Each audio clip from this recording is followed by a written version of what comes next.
Hey there, and welcome to Crime for Sleep. I know you're having trouble falling asleep, so let me keep you company with true crime stories from around the world. Before we dive in, I'm curious, where did you first hear this one? If you enjoy these stories, don't forget to like, comment, and subscribe. Now get comfortable, and let's get into tonight's case. Story 1. It wasn't the first time the mail was left untouched on the table. Some envelopes were yellowing at the corners as if the passage of time had slowed just around them. I walked past it every day, noting the stack grow taller, but it never seemed to matter. The clock on the wall ticked in slow rhythm, its hands pausing every now and then, catching up only when they felt like it. I wondered occasionally about the muffled creaks at night, the way the floorboards whispered beneath soft footsteps. But such thoughts seemed impolite to dwell on for too long. When I left, I made sure the door was slightly ajar. The nausea comes first, always, a rolling wave that starts somewhere behind my ribs and spreads outward like spilled water on concrete. I can taste copper in my mouth, metallic and warm, though I haven't bitten my tongue. My hands feel disconnected from my wrists, floating at the ends of my arms like balloons tethered by string. This sensation has been with me for weeks now, maybe longer. Time moves strangely these days. I remember the weight of keys in my pocket, heavy brass against my thigh as I climbed those stairs. Each step creaked in a different pitch, creating a melody I hadn't expected. The banister was smooth under my palm, worn by countless other hands, and I wondered who else had gripped it with such purpose. The thought made my stomach lurch again. There was a smell in the hallway, not unpleasant exactly, but persistent, like flowers left too long in water, sweet decay masked by something floral. I breathed through my mouth and continued climbing. The keys jangled softly with each movement, a tiny percussion section accompanying my ascent. But that's not how it started, is it? Memory plays tricks, rearranging scenes like cards in a deck. I shuffle through them now, trying to find the right order, but they slip through my fingers and scatter across the floor of my mind. The phone call came on a Tuesday, I think, or perhaps it was the letter that came first. The voice on the other end was familiar yet distant, like hearing someone speak underwater. They said my name twice, as if testing whether I was really listening. I was, but my attention kept drifting to the pattern of rain against the window. Each droplet traced a different path down the glass, converging and separating in ways that seemed almost intentional. "You need to check on them," the voice said. "It's been too long." Too long since what, I wanted to ask, but the words stuck in my throat like pills swallowed without water. Instead, I made a sound that might have been agreement and hung up the phone. My reflection stared back from the black screen, distorted and unfamiliar. The apartment building sat on a corner where two streets met at an odd angle, creating a triangular patch of grass that no one seemed to maintain. Weeds grew in deliberate patterns, as if following some blueprint only they could see. I stood on the sidewalk for several minutes, watching windows for signs of movement. Most remained dark, but one on the third floor flickered with the blue glow of a television screen. My legs felt heavy as I approached the entrance. The door should have been locked, but it opened easily under my touch, swinging inward with barely a whisper. The lobby smelled of cleaning solution and something else, something organic that made my nose wrinkle. Fluorescent lights hummed overhead, casting everything in a sickly yellow wash that made my skin look jaundiced. I found myself thinking about childhood games, about hide-and-seek in houses that seemed larger than, full of shadows and secret spaces. The way dust motes danced in afternoon sunlight streaming through curtains. How we would hold our breath in closets, listening for footsteps, hearts pounding with delicious fear. But this felt different. This felt like being the seeker in a game where no one wanted to be found. The elevator was broken, a handwritten sign taped to its doors in careful cursive. I took the stairs instead, my footsteps echoing in the narrow stairwell. Each landing looked identical to the last, numbered doors stretching down hallways that seemed to bend slightly at their far ends. I counted floors automatically, muscle memory guiding me to the right level. The hallway on the fourth floor was longer than I remembered. Carpet muffled my footsteps, a faded burgundy pattern that might have been elegant once. Now it looked tired, worn thin in places where countless feet had traced the same paths. Door frames stood like sentinels, each one guarding its own small mysteries. I stopped in front of the right door, though I couldn't remember checking the number. My hand reached for the brass knocker before I realized I was holding keys. They felt warm in my palm, as if someone else had been gripping them recently. The largest key slid into the lock with surprising ease, turning with a soft click that seemed to echo longer than it should have. The door opened onto silence so complete it felt solid, like walking into a wall of cotton. Air moved past my face, carrying that same floral scent I'd noticed in the hallway, but stronger now, concentrated. I stepped inside and closed the door behind me, though I couldn't say why. The click of the latch sounded final, like punctuation at the end of a sentence I hadn't meant to write. Sunlight filtered through gauze curtains, casting everything in soft focus. Dust particles drifted lazily in the golden beams, following currents I couldn't feel. The living room looked exactly as I remembered it, yet somehow wrong, like a photograph that had been slightly overexposed. Furniture sat in familiar arrangements, but the shadows fell at impossible angles. The mail on the table drew my attention immediately. Bills and advertisements stacked in a neat pile, edges aligned with mathematical precision.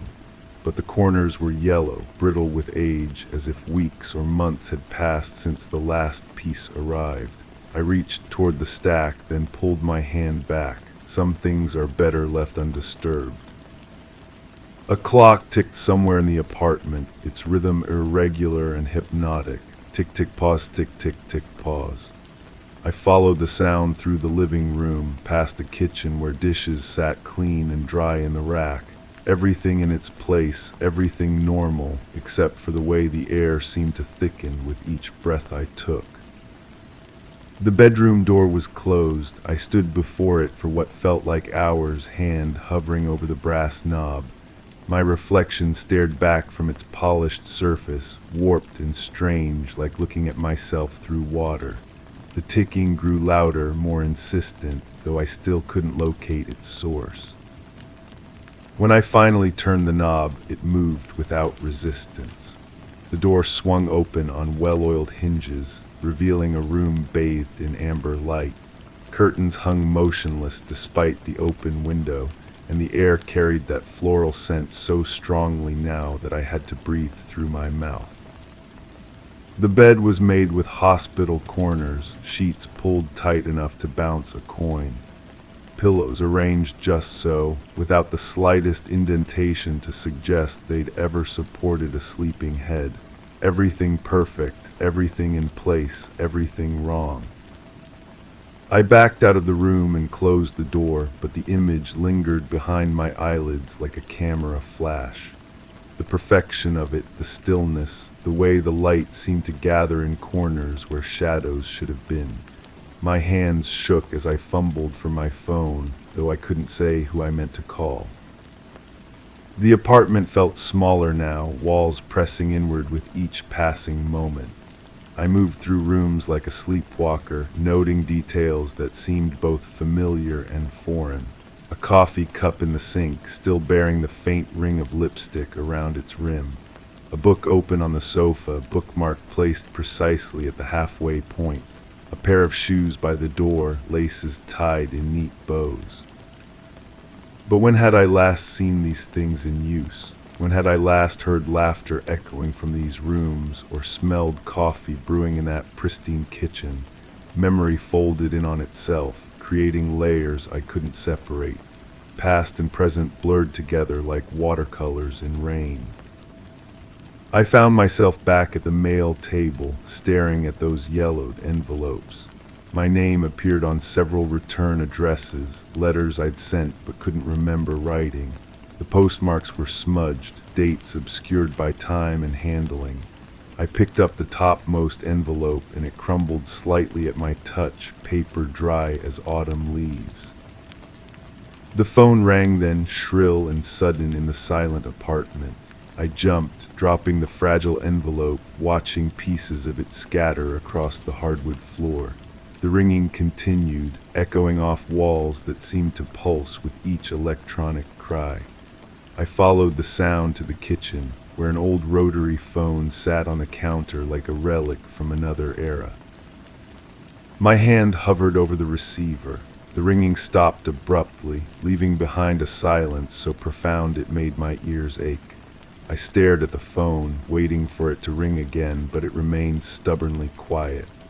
The receiver felt cold when I finally lifted it to my ear, and the dial tone that emerged was low and distorted, like a voice speaking underwater. I replaced the receiver and turned away, but movement in my peripheral vision made me look back. The phone sat exactly as before, black and motionless, yet something about it seemed different, expectant, as if it were waiting for something I couldn't provide.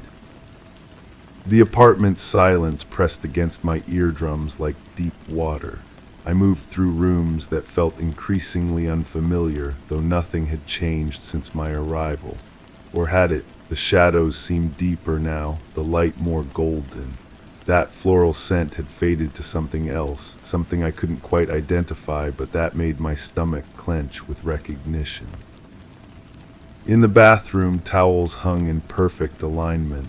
The mirror above the sink reflected my face, but the image seemed delayed, as if light took longer to travel here than elsewhere.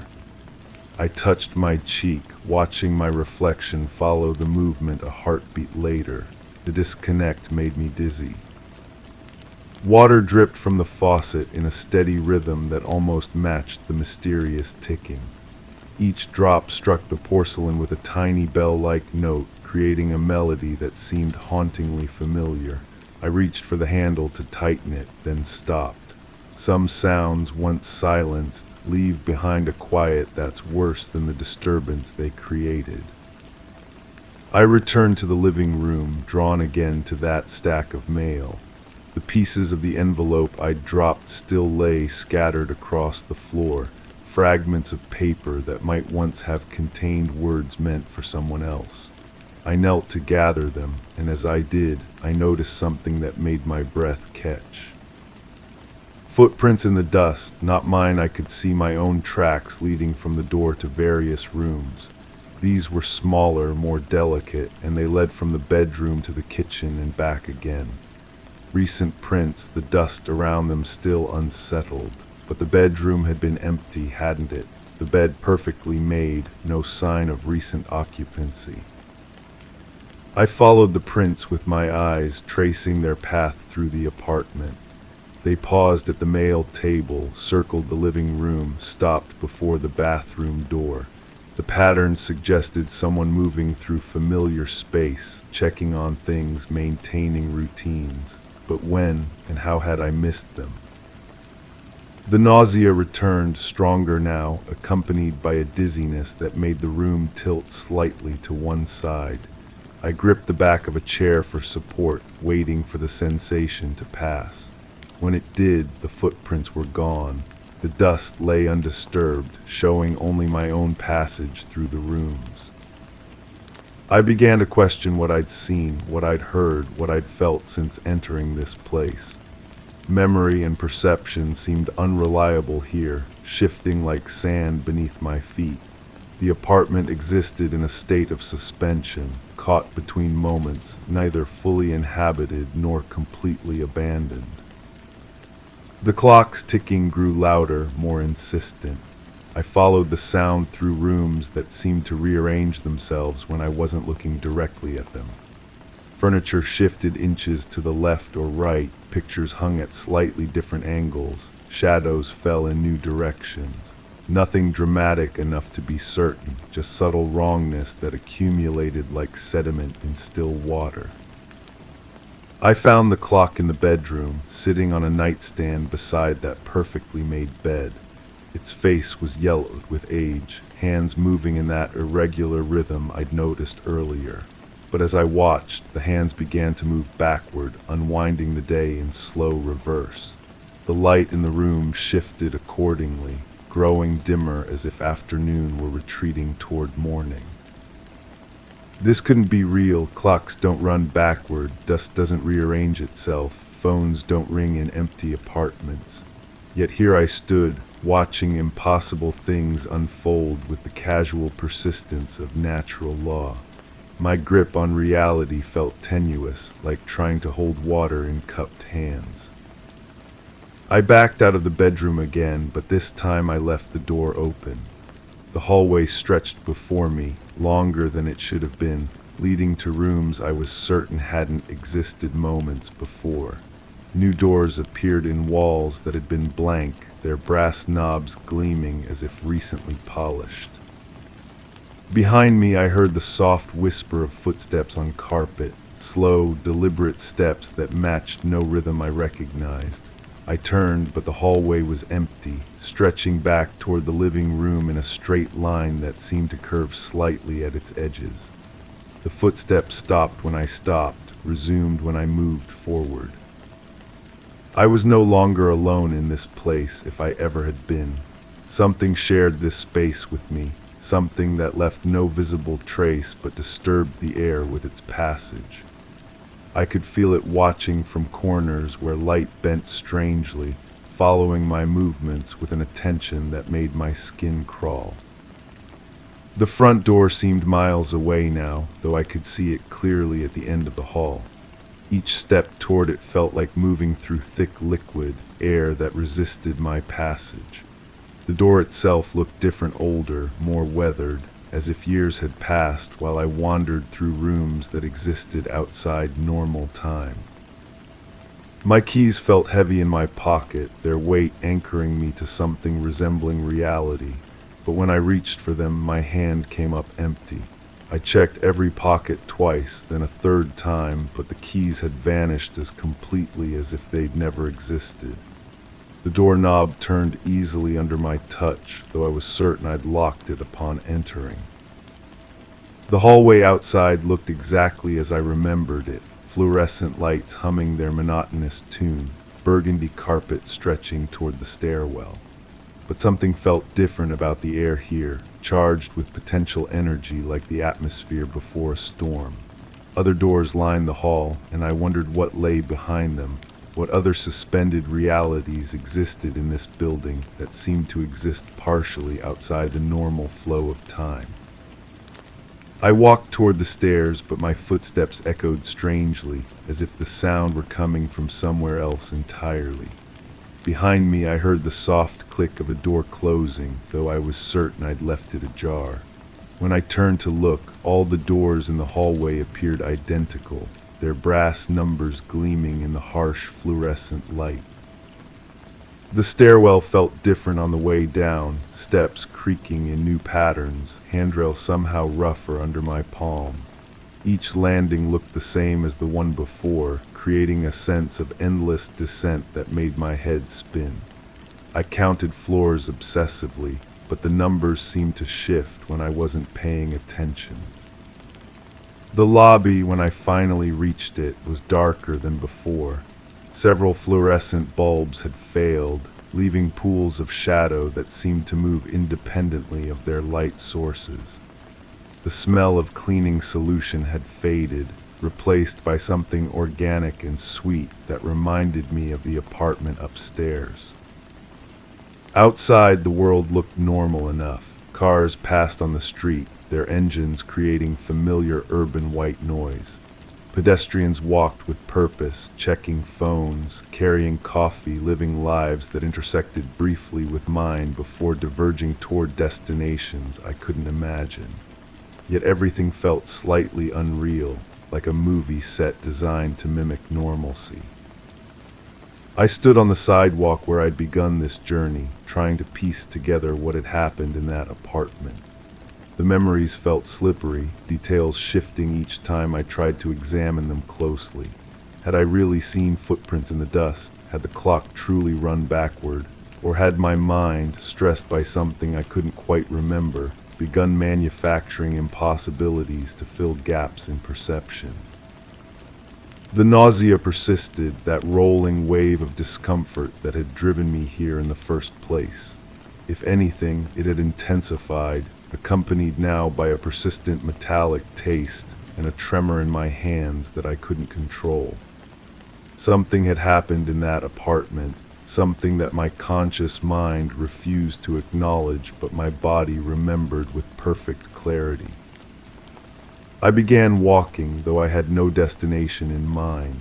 My feet carried me through streets that looked familiar yet strange, past buildings that seemed to lean at impossible angles. The sun hung in the sky at the wrong position for this time of day, casting shadows that fell upward instead of down. Or perhaps that was just my perception, reality filtered through a lens that had been somehow cracked during my time in that suspended place. People passed me on the sidewalk, their faces blurring together into a composite of human features that meant nothing and everything at once. I wanted to stop one of them, to ask if they could see what I was seeing, if the world looked as wrong to them as it did to me. But the words wouldn't come, trapped behind teeth that felt loose in my skull. The apartment building receded behind me, but its influence seemed to follow like a shadow I couldn't shake. Every reflection in store windows showed me standing in that perfect bedroom, staring at a bed that had never been slept in. Every sound echoed with the rhythm of that backward-running clock, time unwinding itself in loops that led nowhere. I found myself thinking about the mail again, those yellowed envelopes with my name on the return addresses. Letters I'd written but couldn't remember sending, words I'd composed but couldn't recall thinking. What had I been trying to communicate? What message had I been so desperate to deliver that I'd written it multiple times, sending it to an address where no one seemed to receive it? The phone call that had started this journey felt like something that had happened to someone else, a memory borrowed from a life adjacent to mine. The voice on the other end, familiar yet distant, speaking words that had compelled me to action I couldn't fully understand. You need to check on them, they'd said, but who was them, and what was I supposed to be checking for? My reflection appeared in a shop window, and for a moment I didn't recognize the face staring back. The features were mine, but arranged in an expression of confusion and fear that seemed to belong to a stranger. I touched the glass, watching my reflection mirror the movement, but the gesture felt disconnected from my intention, as if my body were acting independently of my will. The street around me began to feel less real, buildings fading at their edges like watercolor paintings left in rain. People moved past me with increasing speed, their voices blending into a meaningless hum that rose and fell like wind through trees.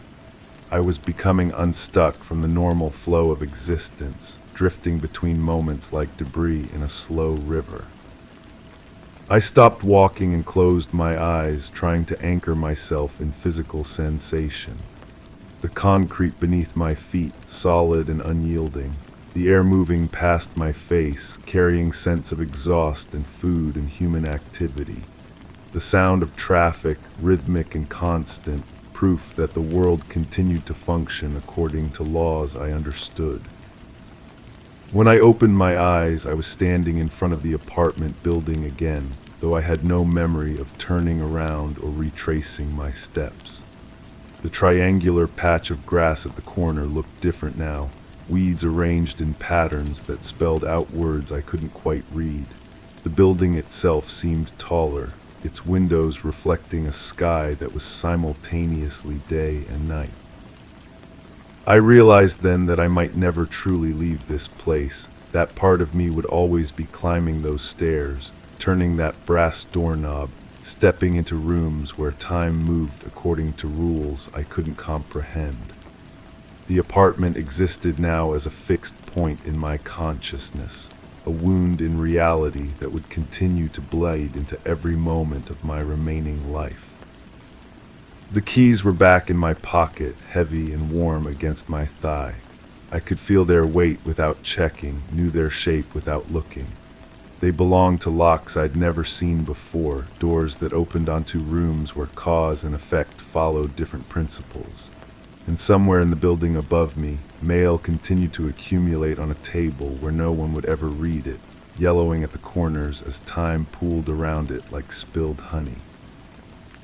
The door remained slightly ajar, just as I'd left it, waiting for my return. Story 2.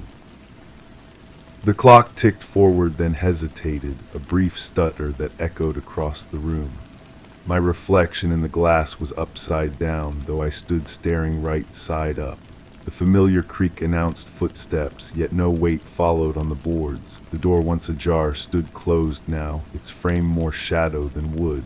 I reached for the handle. It had always been warm, and felt the icy tremor instead. Then, without the touch of my hand, it turned. The nausea comes first, always. A rolling wave that starts somewhere behind my ribs and spreads outward like spilled ink on paper. I wake with it most mornings now, this sick feeling that clings to my throat and refuses to be swallowed down. The taste of copper pennies and stale air. My hands shake when I reach for the coffee cup, and I wonder if this is what guilt tastes like, or if it's something else entirely. There was a woman in the grocery store yesterday who looked at me too long. Her eyes held that peculiar weight of recognition, though I was certain we'd never met. She stood by the produce section, holding a bag of apples, and when our gazes met across the fluorescent-lit aisle, something cold slithered down my spine. Her mouth opened slightly as if she might speak, but then she turned away and disappeared behind a display of oranges.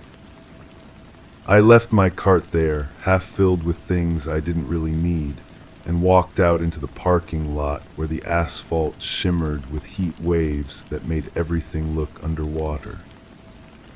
The dream started 3 weeks ago, or maybe it was longer. Time has become elastic, stretching and contracting in ways that make no sense. In them, I'm always walking down a hallway that seems to extend infinitely in both directions.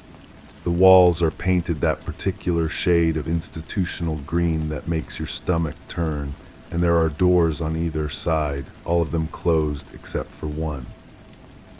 That door is always slightly open, just enough to let a thin strip of light escape into the corridor. I know I should walk past it, keep moving toward whatever destination awaits at the end of this endless hallway, but my feet always stop. My hand always reaches for the handle.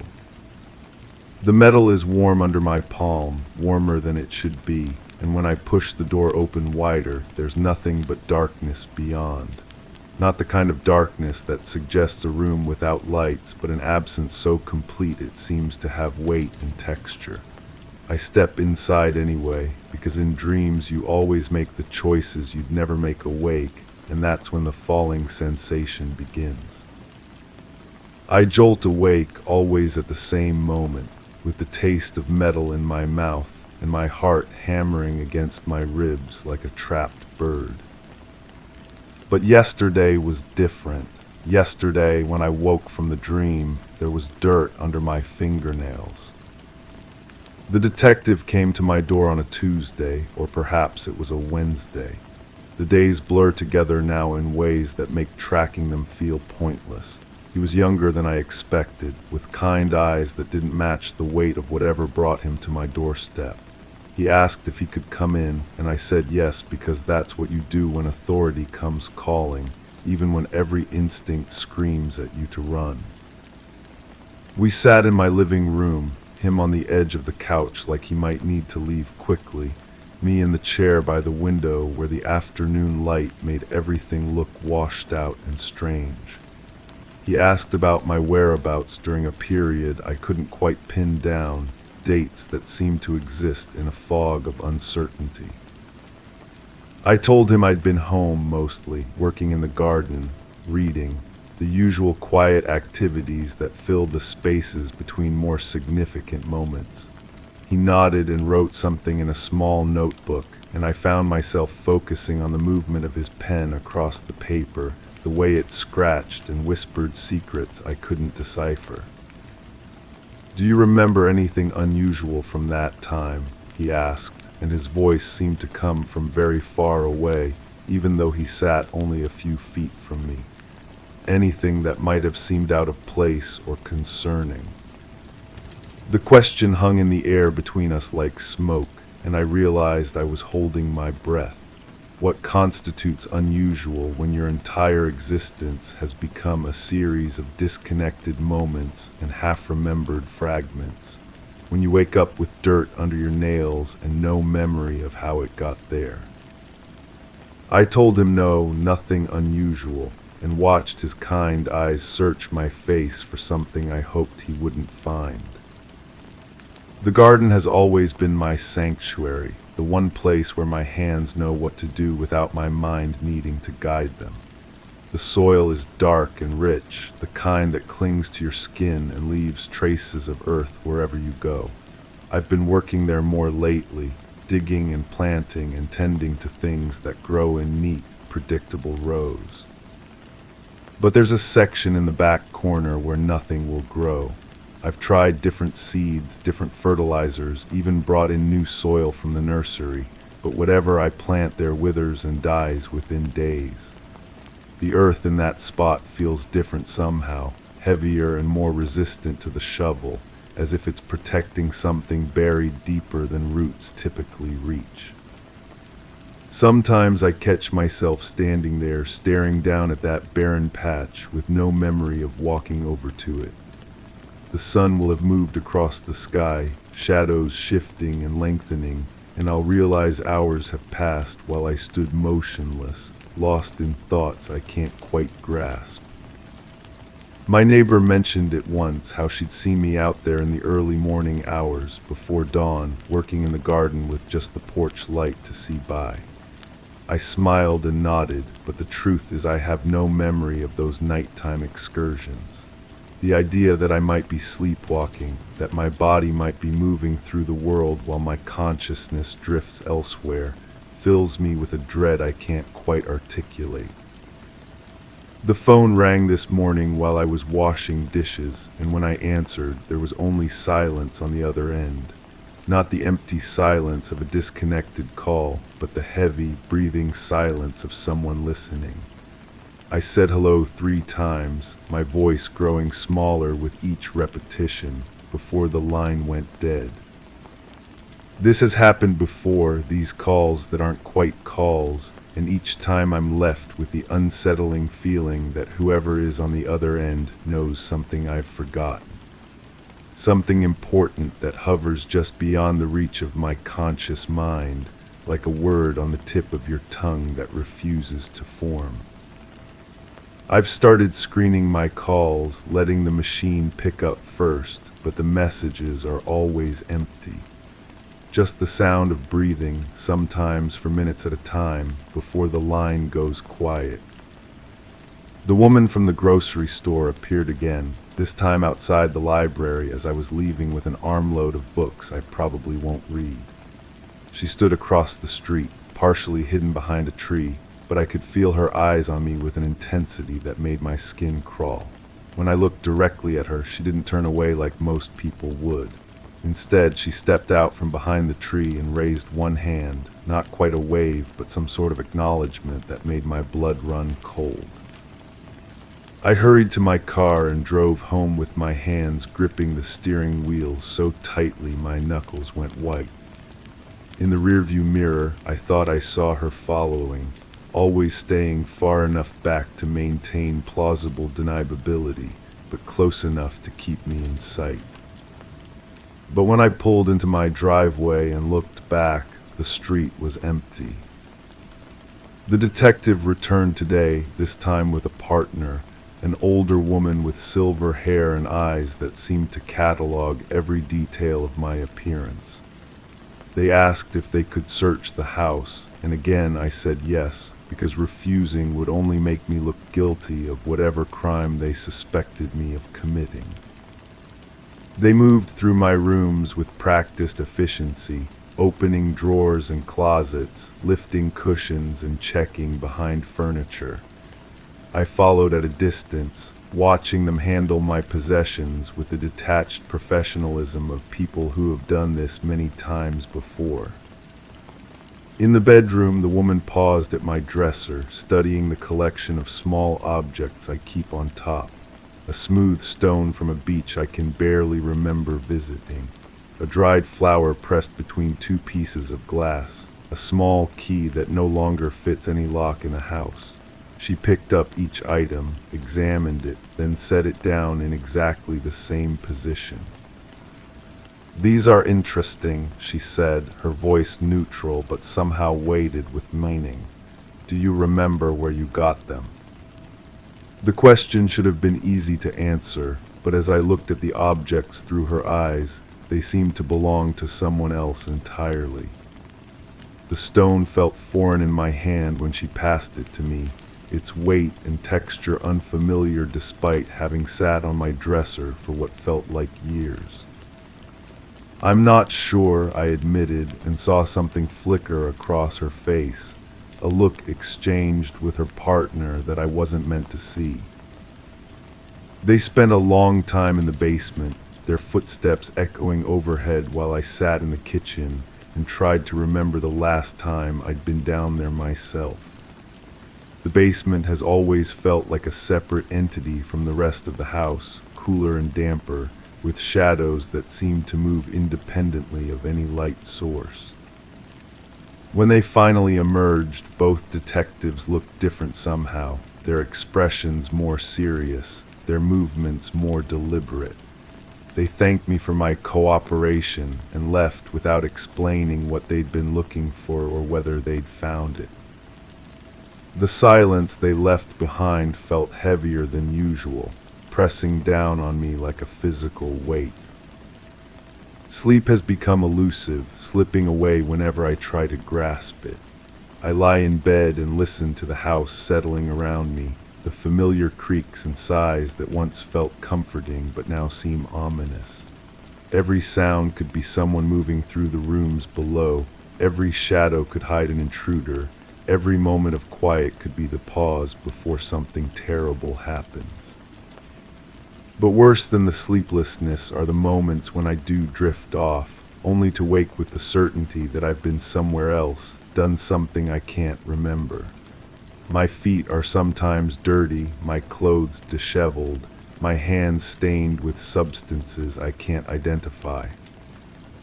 This morning I found a business card in my jacket pocket, creased and worn as if it had been handled many times. The name meant nothing to me, but the address was local, somewhere across town in a part of the city I rarely visit. On the back, someone had written a phone number in pencil, the digits faded but still legible. I stared at that card for a long time, turning it over in my hands, trying to summon any memory of how it came to be in my possession. The harder I tried to remember, the more elusive the memory became, like trying to hold water in cupped palms. The phone number felt familiar, though, in a way that made my stomach tighten with anxiety. I found myself dialing it before I'd consciously decided to do so, my fingers moving across the keypad with muscle memory I didn't know I possessed. It rang once, twice, and then a voice answered that I recognized but couldn't place. "I was wondering when you'd call," the voice said, and I hung up immediately, my heart racing. The woman from the grocery store was in my garden when I looked out the kitchen window this afternoon. She stood in the back corner, in that spot where nothing grows, her hands hanging at her sides as she stared down at the barren earth. She wore the same clothes I'd seen her in before, or perhaps they just seemed the same because everything about her felt frozen in time. I watched her through the glass, afraid to move or make any sound that might draw her attention to the house. She remained motionless for what felt like hours, though when I glanced at the clock, only minutes had passed. Time has become unreliable, stretching and contracting according to rules I don't understand. When I looked again, she was gone, but the earth where she'd been standing looked disturbed, as if someone had been digging there recently. I put on my shoes and went outside, drawn by a compulsion I couldn't resist. The soil in that corner was indeed loose, darker and more crumbly than it should have been. When I knelt and pressed my palm against it, the earth felt warm, almost feverish, and seemed to pulse with a rhythm that matched my heartbeat. I began to dig with my bare hands, unable to stop myself, clawing at the soil with increasing desperation. The dirt packed under my fingernails and stained my clothes, but I kept digging, driven by a need I couldn't articulate. 6 inches down, my fingers struck something hard. The object was small and smooth, about the size of a marble, and when I pulled it from the earth and wiped away the clinging soil, I saw that it was a button. Pearl-colored with 4 small holes, the kind that might come from an expensive blouse or dress. It felt significant in my palm, weighted with meaning I couldn't decipher, but holding it made the nausea return with renewed intensity. I stumbled back to the house and washed my hands until the water ran clear, but I couldn't wash away the feeling that I'd unearthed something that should have stayed buried. The dreams have changed. Now the hallway is shorter and the door at the end stands wide open, revealing not darkness but a room I almost recognize. The walls are painted that same institutional green, but now there are pictures hanging on them, photographs of faces I should know but don't quite remember. In the center of the room sits a chair, and in the chair sits a woman with her back to me. Her hair is the same color as mine, styled in a way that seems familiar yet wrong. She doesn't move or acknowledge my presence, but I can hear her breathing, slow and steady and somehow accusatory. I try to walk around the chair to see her face, but my feet won't obey. I'm frozen in the doorway, able only to stare at the back of her head and wonder why the sight of her fills me with such overwhelming dread. She's wearing a blouse with pearl buttons, and one of them is missing. The detective called this morning to ask if I'd be willing to come to the station for a more formal interview. His voice was different this time, less kind and more professional, as if our previous conversations had revealed something that changed his perception of me. I agreed because refusing would only delay the inevitable, and perhaps because part of me wants to know what they think I've done. The not knowing has become a weight I carry everywhere, a constant presence that colors every interaction and makes every moment feel like a performance of innocence I'm not sure I deserve to give. The station is exactly what you'd expect, fluorescent lights that make everyone look sickly, linoleum floors that echo every footstep, and that particular smell of coffee and disinfectant that seems to permeate all government buildings. They put me in a small room with a table and 2 chairs, and I sat there for what felt like hours before anyone joined me. When the detective finally arrived, he brought a file thick with papers and photographs I couldn't see clearly. He set it on the table between us like a barrier, then sat back in his chair and studied my face with an intensity that made me want to look away. "We've been investigating a disappearance," he said, and the words hung in the air like a physical presence. "A woman went missing several weeks ago. Her family is concerned." He showed me a photograph then, sliding it across the table with careful deliberation. The woman in the picture had kind eyes and a gentle smile, and she was wearing a pearl-colored blouse with buttons that caught the camera's flash. I stared at the photograph and felt something crack open inside my chest, a fissure that let in light I wasn't prepared to see. The woman looked familiar in a way that made my hands shake, familiar in a way that suggested our paths had crossed in circumstances I couldn't quite remember. "Do you recognize her?" the detective asked, and his voice seemed to come from very far away. I wanted to say no, wanted to shake my head and push the photograph back across the table, but the lie stuck in my throat like a physical obstruction. Instead, I found myself nodding, though I couldn't have explained why.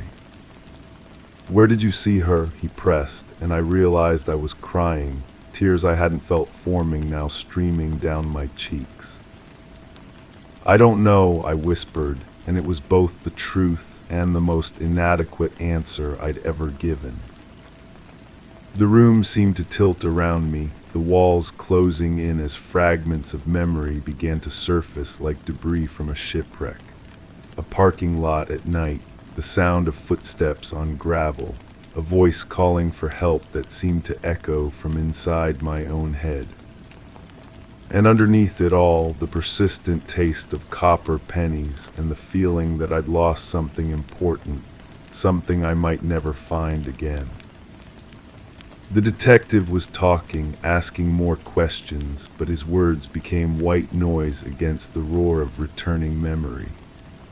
I saw myself in that parking lot, saw the woman from the photograph approaching my car with that same gentle smile, saw her mouth forming words I couldn't quite hear. What happened next exists in a space between memory and dream, a series of images that feel both absolutely real and completely impossible. There was a struggle, or perhaps there wasn't. There were words exchanged, or perhaps only silence. There was a moment when everything changed, when the woman's expression shifted from trust to fear, and then to something else entirely. The button must have come loose during whatever happened next, rolling away into the darkness where I would later find it buried in soil that shouldn't have been disturbed. I don't remember driving home. I don't remember the hours or days that followed. But I remember the weight of her in my arms, the way she felt both heavier and lighter than she should have, and the terrible certainty that I had crossed a line I couldn't uncross. The detective was still talking, his voice cutting through the fog of returning memory like a blade. He mentioned evidence, witnesses, inconsistencies in my story that I hadn't even realized I was telling. He spoke of search warrants and forensic analysis, of soil samples and trace evidence that would tell the truth even if I couldn't. But the truth was already spreading through me like poison, filling the empty spaces where my memories should have been. I saw myself digging in the garden, not planting but burying, not nurturing life but hiding death. I saw myself washing my hands again and again, trying to scrub away stains that went deeper than skin. The woman in the grocery store, the one who had looked at me with such recognition, must have been her sister or her friend, someone who knew her well enough to see the guilt written across my features, the weight of what I'd done reflected in my eyes. The phone calls, the silent breathing on the other end of the line, were probably from people who suspected but couldn't prove, who were waiting for me to break under the pressure of my own conscience. And now I was breaking, cracking apart like old concrete under the weight of too much truth. The detective must have seen it happening, must have recognized the moment when denial became impossible and the carefully constructed walls of forgetfulness finally crumbled. I found myself talking, words spilling out of me like water from a broken dam. I told him about the dreams, about the woman in the parking lot, about the button buried in soil that refused to grow anything beautiful. I told him about the hours I couldn't account for, and the dirt under my fingernails, and the terrible certainty that I had done something unforgivable. But even as I spoke, part of me wondered if I was confessing to crimes I'd only imagined, if the guilt that had been eating away at me was based on dreams rather than reality. The line between memory and imagination had become so blurred that I could no longer tell where one ended and the other began. The detective listened without interruption, his expression carefully neutral as I unraveled before his eyes. When I finally stopped talking, the silence in the room felt different, heavier somehow, as if the air itself had been changed by the words I'd spoken. He closed the file and stood up, and I knew that whatever happened next would be determined by forces beyond my control. The truth, whatever it actually was, would emerge through forensic analysis and careful investigation, through evidence that couldn't be twisted by a mind that had already proven itself unreliable. As they led me away, I thought about the woman in the photograph, about her gentle smile and the trust in her eyes that I might have been the last person to see. I thought about her family, waiting for answers I wasn't sure I could provide, and about the terrible possibility that the truth might be even worse than the guilt that had been consuming me.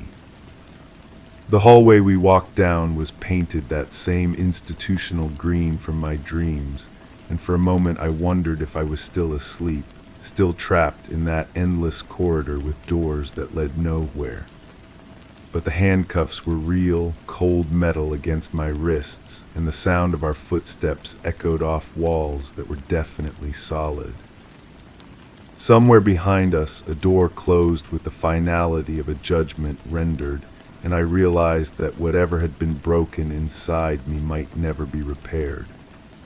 The woman from the grocery store was probably watching the news right now, seeing her suspicions confirmed, feeling the satisfaction of being right about something terrible. And in my garden, in that corner where nothing would grow, the earth was probably already being disturbed by investigators who would find whatever I had buried there, whatever truth I had tried so hard to forget. The button in my pocket felt like a talisman, a small piece of evidence that connected me to events I still couldn't fully remember. But memory, I was beginning to understand, might be less important than consequence, and consequence was something that would follow me regardless of what I could or couldn't recall. The door at the end of the hallway was opening now, revealing not darkness but a different kind of truth. One that would have to be faced whether I was ready or not. Story 3. The west entry was accessed at approximately 22:45. Upon inspection, the latch mechanism presented no outward defects, exhibiting functionality within standard parameters. Entry logs failed to document any authorized access within the relevant time frame. Despite adverse weather conditions, the entryway remained devoid of debris or moisture intrusion, suggesting frequent use or meticulous maintenance. Surveillance equipment captured no movement, the feed uninterrupted despite irregular signal fluctuations. The door, when assessed, closed securely without resistance, yet the internal temperature read anomalously high, sharply inconsistent with adjacent environmental readings. I wrote those words 3 months ago, and at the time I believed them completely. The facts seemed straightforward, clinical even. Someone had entered the building through the west door that night. They'd been careful, methodical. They knew exactly what they were doing. The elevated temperature reading made perfect sense to me then. Whoever had been inside had stayed long enough to affect the environment. Maybe they'd brought equipment that generated heat. Maybe they'd simply been there for hours. I was the lead security consultant brought in after the incident. My job was to piece together what happened, to find the gaps in their system, to explain how someone had managed to breach what was supposed to be an impenetrable facility.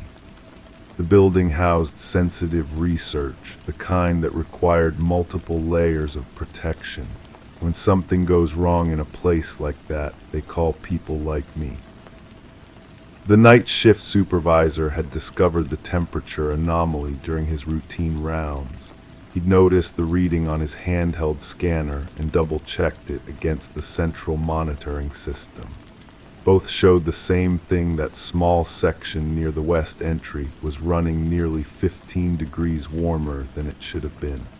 By morning, everything had returned to normal. I spent weeks analyzing every detail. The door's electronic lock showed no signs of tampering. The keycard reader had no record of successful access after hours. The backup mechanical lock was intact, its pins aligned perfectly. Yet someone had been inside. The temperature reading proved it. Everything else was just window dressing, attempts to cover their tracks. The security footage told a consistent story. Frame after frame of an empty corridor, the timestamp rolling forward through the night. The camera angle captured the entire west entrance, and I watched hours of absolutely nothing happening, but I knew better than to trust appearances. Professional infiltrators understand surveillance systems. They know the blind spots, the timing of camera sweeps, the difference between motion detection and continuous recording. I interviewed everyone with access to the building: researchers, maintenance staff, administrative personnel. Their alibis checked out, but alibis can be manufactured. Someone was lying to me, or at the very least, someone wasn't telling me everything they knew. The temperature anomaly was proof of presence. Everything else was just noise. But then I started noticing things that didn't quite fit.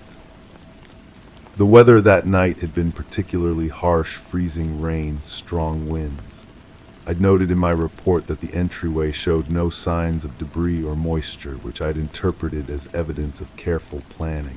But when I went back to examine the door more closely, I realized something strange. There wasn't just an absence of debris, there was an absence of everything. No scuff marks on the threshold, no wear patterns on the door handle, no microscopic scratches on the lock housing. For a door that supposedly saw frequent use or meticulous maintenance, it looked almost untouched. I pulled the maintenance records. The west entry was cleaned weekly, same as all the others. Nothing special about it. Nothing that would explain why it looked so pristine. I started wondering if maybe it wasn't used as often as I'd assumed. The surveillance footage bothered me too. I'd watched it dozens of times, always looking for what I might have missed. But there was something hypnotic about those empty frames, the way the timestamp advanced with mechanical precision while absolutely nothing changed. The quality was crystal clear: no pixelation, no compression artifacts, no motion blur from camera vibration. Too clear, maybe. I contacted the surveillance company that had installed the system. They confirmed that the west entry camera was functioning normally, but when I asked about the irregular signal fluctuations I'd noted in my report, the technician paused. He pulled up the diagnostic logs and frowned. There were no recorded fluctuations for that camera on that date. The signal had been rock steady all night. I must have misread the data, it happens, but the mistake nagged at me. The temperature anomaly remained the cornerstone of my investigation. It was objective, measurable, impossible to fake, but I decided to test the sensors myself to understand their sensitivity and accuracy. I borrowed a handheld unit identical to the one the night supervisor had used and spent an evening taking readings throughout the building. The sensors were sensitive, but they were also influenced by factors I hadn't considered. Air circulation patterns, for instance, the heating system's cycling schedule. Even the presence of a single person standing in the corridor for a few minutes could create a temporary warm spot that would persist for an hour or more. I found myself standing in that exact spot near the west entry, watching the numbers on the scanner climb slowly upward. My body heat, my breath, even the warmth radiating from the device itself, all of it contributed to a localized temperature increase. When I moved away and came back an hour later, the reading was still elevated. The night supervisor who discovered the anomaly had been making his rounds. Standard procedure required him to check each entry point to test the locks to verify that everything was secure. He would have stood in that exact spot for several minutes, examining the door, checking his scanner, making notes on his tablet. His presence alone could have created the temperature reading that had launched my entire investigation. But that didn't mean there hadn't been an intruder. It just meant the temperature anomaly wasn't proof of one. I went back to the entry logs, the keycard records, the surveillance footage. Everything that had seemed like evidence of careful concealment now looked like evidence of nothing at all. The door worked perfectly because no one had tampered with it. The logs showed no unauthorized access because there had been no unauthorized access. The camera captured nothing because nothing had happened. Yet I couldn't shake the feeling that I was missing something crucial. I started paying attention to different details.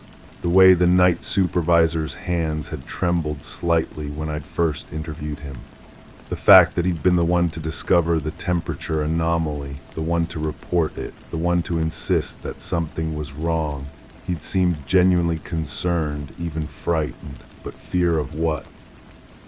I pulled his employment file.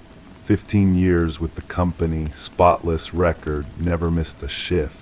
He'd been working security since before the current building was even constructed. He knew every inch of the place, every quirk of the systems, every normal variation in temperature and humidity and air pressure. If anyone would know what a temperature anomaly actually meant, it would be him. I interviewed him again more carefully this time. He stuck to his story. He'd been making his rounds, noticed the high reading, double-checked it, reported it the next morning. But there was something in his voice, a careful precision that reminded me of my own initial report. He was choosing his words too deliberately, the same way I had when I was trying to make the facts fit my conclusions. I asked him why he hadn't reported the anomaly immediately instead of waiting until morning. He said he hadn't wanted to wake anyone over what might have been a sensor malfunction. Reasonable explanation. But the building's protocol manual clearly stated that any unusual readings should be reported immediately, regardless of the time. He knew the protocols better than anyone. I started wondering if maybe the temperature anomaly wasn't evidence of an intruder. Maybe it was evidence of something else entirely.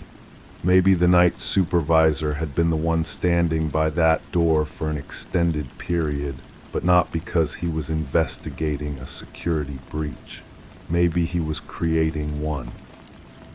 The more I thought about it, the more sense it made. He had access to everything: keycards, codes, schedules. He knew when the surveillance system cycled through its recording modes. He understood exactly how long he could stand in any given spot before creating a detectable temperature signature. He might have been planning something for weeks, months even, studying the systems, looking for the perfect opportunity. But then I realized I was doing it again, taking a few ambiguous facts and constructing an entire narrative around them. The same way I'd been so certain about the intruder theory, the same way I'd been so confident in my initial assessment. Maybe there was no mystery at all. Maybe a dedicated employee had noticed something unusual during his rounds and reported it, exactly as he was supposed to. Maybe the temperature reading was just a glitch, a momentary fluctuation caused by the building's aging climate control system. Maybe I'd been hired to investigate something that never actually happened. But if that were true, why did I still feel like I was missing something important? I went back to the west entry one more time late at night when the building was empty except for the security staff. I stood where the temperature anomaly had been detected, trying to understand what had really happened there. The corridor was quiet except for the soft hum of ventilation systems and the distant sound of footsteps from the night supervisor making his rounds.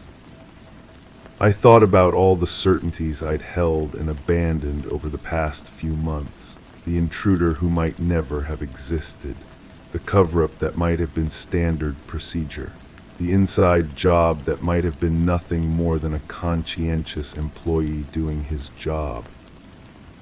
The truth was, I didn't know what had happened that night. I might never know. The temperature anomaly could have been caused by human presence, equipment malfunction, or something else entirely. The pristine condition of the door could indicate careful planning or simple lack of use. The perfect surveillance footage could be evidence of professional infiltration or proof that nothing occurred. I'd been hired to provide answers, but all I'd really done was generate more questions. The deeper I dug, the less certain I became about anything. Even my own role in this investigation felt unclear now. Had I been brought in to find the truth, or to provide a plausible explanation that would satisfy insurance requirements and regulatory oversight? Standing there in that corridor, I realized that certainty itself might be the real illusion. We want our mysteries to have clean solutions, our investigations to produce definitive answers. But sometimes the truth is that there is no truth, at least not one we can access with the tools we have. The night supervisor appeared at the end of the corridor, making his scheduled rounds. He nodded to me politely, checked the west entry door, and continued on his way. His routine was exactly the same as it had been that night 3 months ago, the same as it probably was every night. I watched him disappear around the corner, and for a moment I wondered if I should follow him. If I should observe his entire route, time his stops, measure the temperature variations he might be creating simply by doing his job. But I already knew what I would find: more ambiguous data that could support any number of interpretations. The building's climate control system cycled on, and I felt a gentle current of warm air from the overhead vent. The temperature scanner in my hand registered the change immediately, numbers climbing steadily upward. In an hour, this spot would read several degrees warmer than normal. Tomorrow, someone might discover the anomaly and wonder what it meant. And maybe someone like me would be called in to investigate, to provide answers that don't exist, to find patterns in random data, to solve mysteries that might never have occurred. I left the building through the west entry, noting how smoothly the door operated, how securely it locked behind me. The night was cold and clear, nothing like the harsh weather that had occurred 3 months earlier. But as I walked to my car, I found myself wondering if the weather reports from that night were accurate, if the timestamp on the surveillance footage was correct, if the temperature readings meant anything at all. Because the deeper you look into any event, the more you realize how little you actually know. And sometimes, the most honest answer you can give is that the mystery remains unsolved, not because the evidence is insufficient, but because the very nature of certainty itself is more fragile than we want to believe. The west entry was accessed at approximately 22:45, or maybe it wasn't. Maybe someone was there, or maybe no one was. Maybe the truth is buried somewhere in the data I collected, or maybe there never was a truth to find. All I know for certain is that I'm no longer certain of anything at all. Story 4. My fingertips brushed against the textured velvet as I moved past, the fabric cool and seemingly untouched by time. The faint scent of dried lavender clung to the air, a ghost from the past lingering in this dim, hushed room. A floorboard creaked under my weight, a sound I wasn't expecting in such a familiar place. The shadows shifted along the walls, their dance feeling less like a play of light and more like a silent gathering. I paused, feeling a shift in the air, uncertain why the room seemed to hold its breath. Then it dawned on me. The window latch was unfastened, moving slightly as if in a breeze that wasn't there. The brass handle gleamed despite the dusty neglect that coated everything else. Someone had polished it recently, their fingerprints still visible in the soft metal surface. I remembered how she always kept the brass fixtures spotless, spending entire afternoons with lemon oil and soft cloths, humming while she worked, but she hadn't been here in months. The realization settled in my stomach like a stone dropped into still water, sending ripples of unease through my carefully constructed understanding of this place. The photograph on the mantelpiece caught my attention next, its silver frame reflecting the pale afternoon light filtering through those unlatched windows. In the picture, two figures stood side by side in a garden, their faces turned toward each other in what appeared to be conversation. I had looked at this photograph countless times before, but something about the positioning seemed different now. The woman's hand, which I remembered resting casually at her side, now appeared to be reaching towards something just outside the frame's edge, her fingers slightly curved as if grasping. The leather-bound journal lay open on the side table, its pages yellowed and brittle. The handwriting that filled the visible pages was careful and measured, each letter formed with deliberate precision. I recognized the script immediately, though the words themselves seemed foreign somehow. The entries spoke of daily routines, weather patterns, and garden maintenance, but scattered throughout were references to visits from someone described only as the helpful neighbor. These mentions appeared with increasing frequency in the later entries, yet I couldn't recall anyone matching that description. A teacup sat on the windowsill, its delicate porcelain surface stained with the brown residue of long-dried tea. The pattern of roses around the rim was one I knew well, part of a set that had been carefully collected over many years. But this particular cup had always been kept in the china cabinet, reserved for special occasions that rarely came.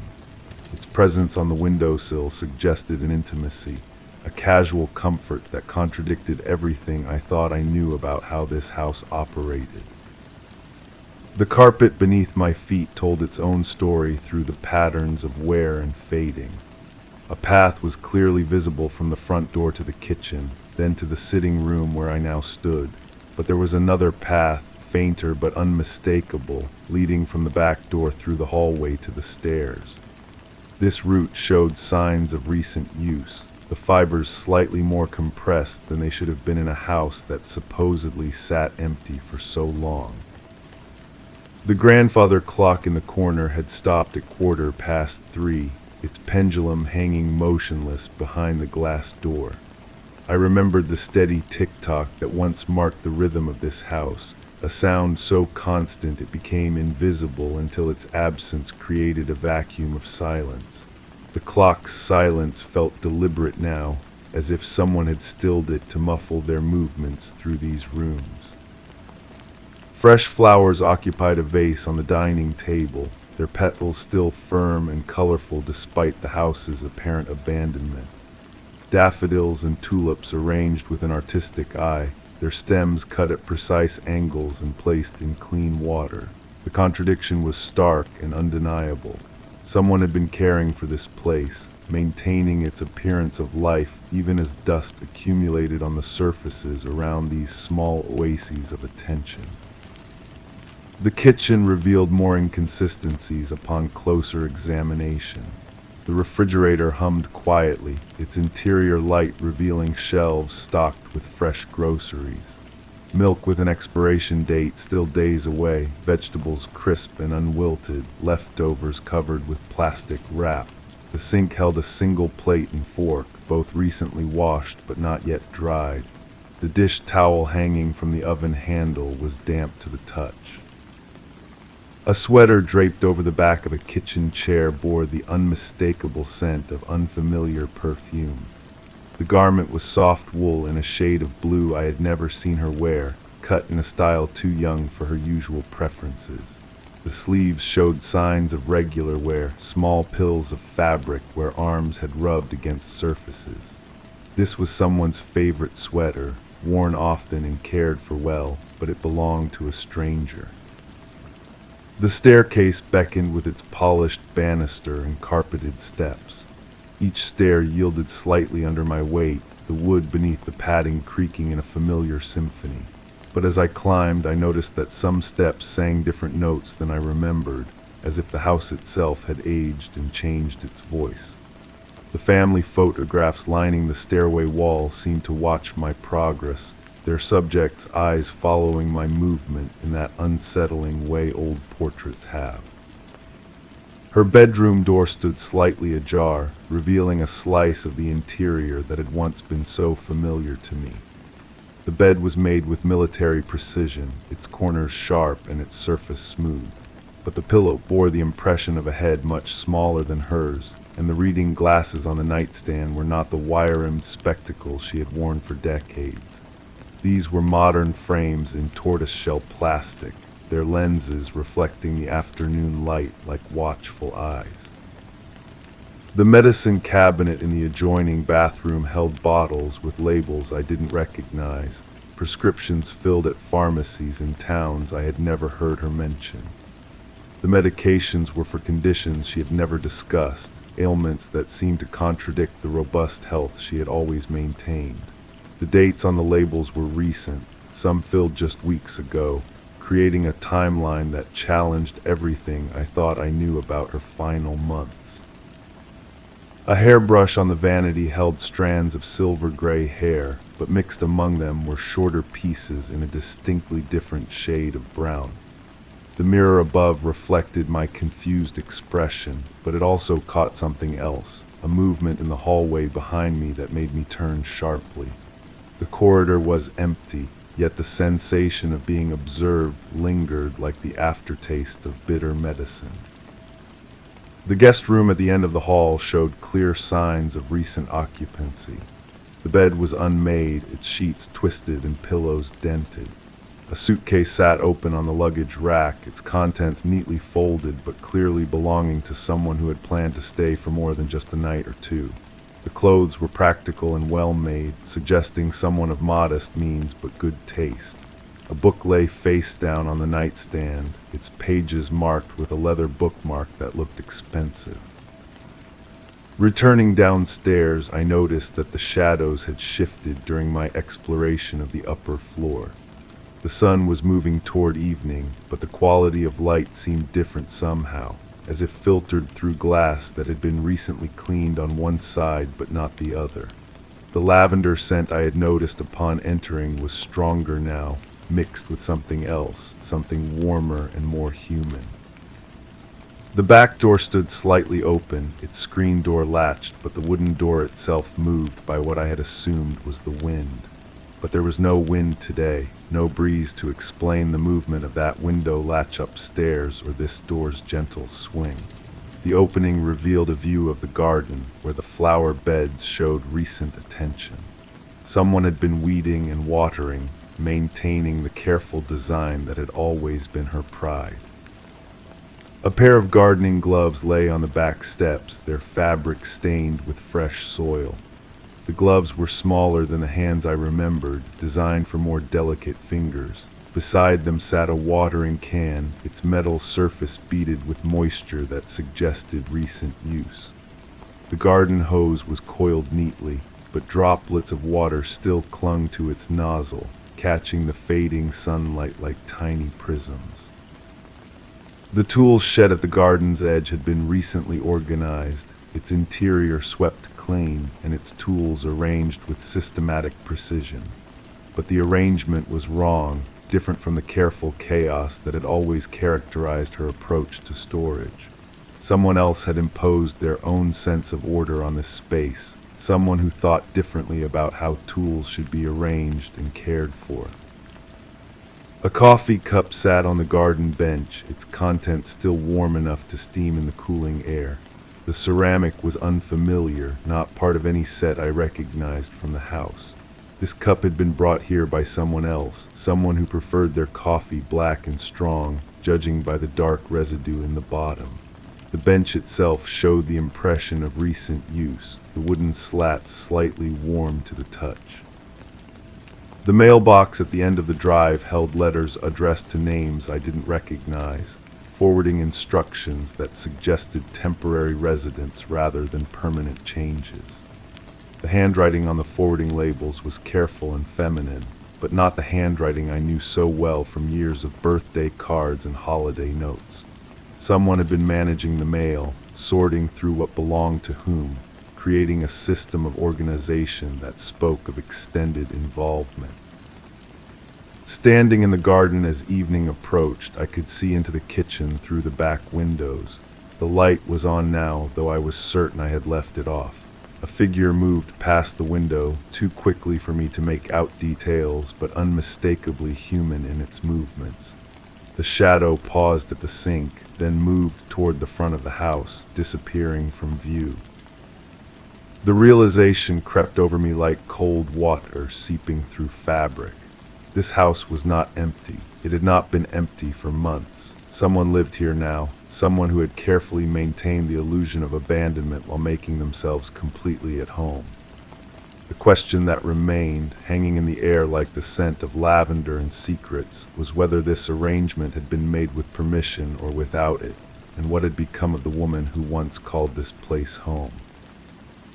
The front door stood open now, though I was certain I had closed it behind me when I entered. The invitation was clear but unsettling. I could leave now, pretend I had never noticed the inconsistencies, never seen the evidence of another life being lived in the spaces of memory.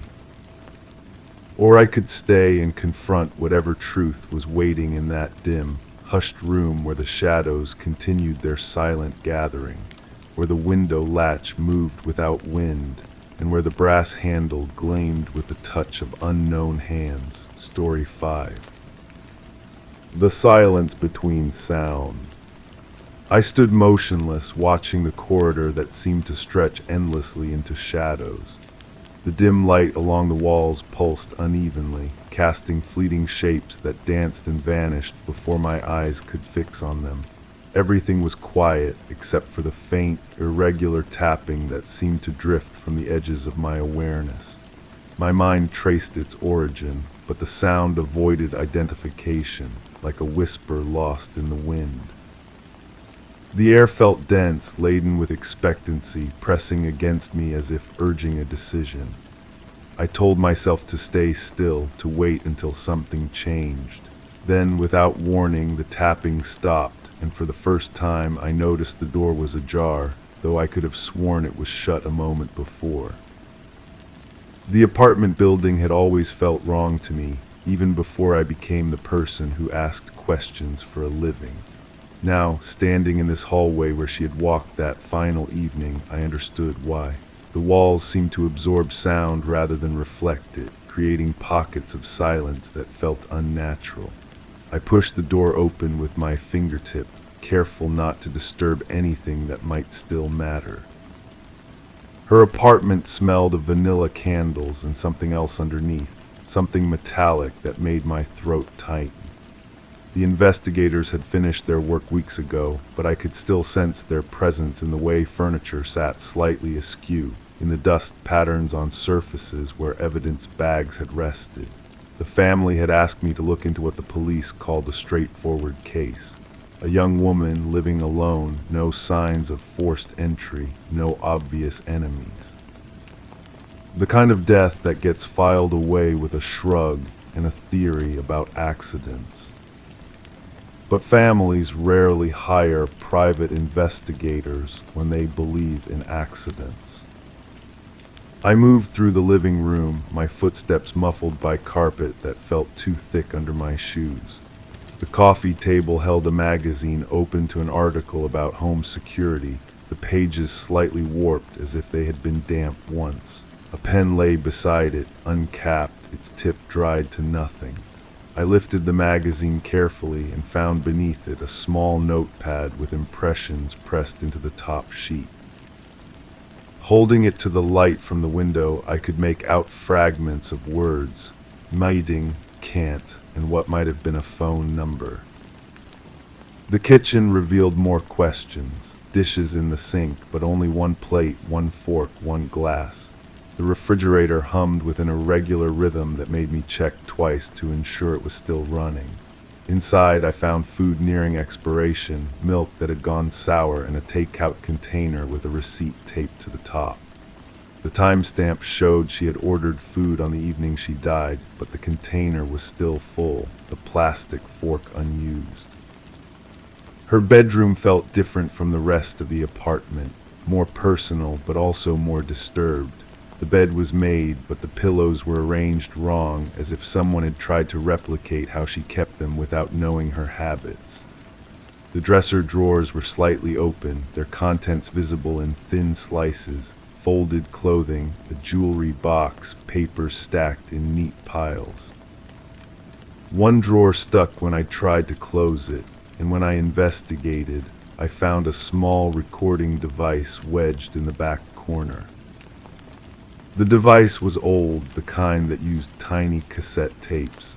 It contained a recording that made my hands shake as I listened. Her voice, nervous and quick, speaking to someone I couldn't hear clearly. She mentioned feeling watched, doors that she was certain she had locked standing open when she returned home. She talked about phone calls where no one spoke, about the sound of footsteps in the hallway that stopped outside her door but never continued past. I played the recording 3 times before I noticed the background noise. Tapping, irregular and faint, the same rhythm I had heard in the hallway, the same sound that had stopped when I approached her door. The building's superintendent was a thin man with nervous habits who kept checking the locks on his own door while we talked. He remembered her as quiet, polite, the kind of tenant who paid rent early and never complained, but his eyes shifted when I asked about the weeks before her death. He mentioned that she had asked about changing her locks, about whether the building had security cameras, about who else had keys to the apartments. She seemed scared, he admitted, wiping his palms on his pants, but she wouldn't say of what. I offered to call the police, but she said they couldn't help with filings. The police report was thin, filled with the kind of language that closes cases rather than solves them. No signs of struggle, no defensive wounds, no evidence of intruders. The medical examiner had ruled it accidental death by overdose, though the toxicology report showed levels of medication that were high but not necessarily fatal. The investigating officer had noted that she had no history of drug abuse, but the report concluded that depression and anxiety could explain the circumstances. I found the investigating officer at a coffee shop near the precinct. He was younger than I expected, with tired eyes that suggested he had seen too many cases like this one. He stirred his coffee in slow circles while I asked my questions, each one met with responses that felt rehearsed. "Look," he said finally, "I know the family wants answers, but sometimes there aren't any good ones. Young woman living alone, struggling with anxiety. She made a mistake with her medication. It happens more than you'd think." But when I pressed him about the details that didn't fit, his stirring stopped. The unlocked door when neighbors swore she was obsessive about security. The phone records showing calls from numbers that didn't exist.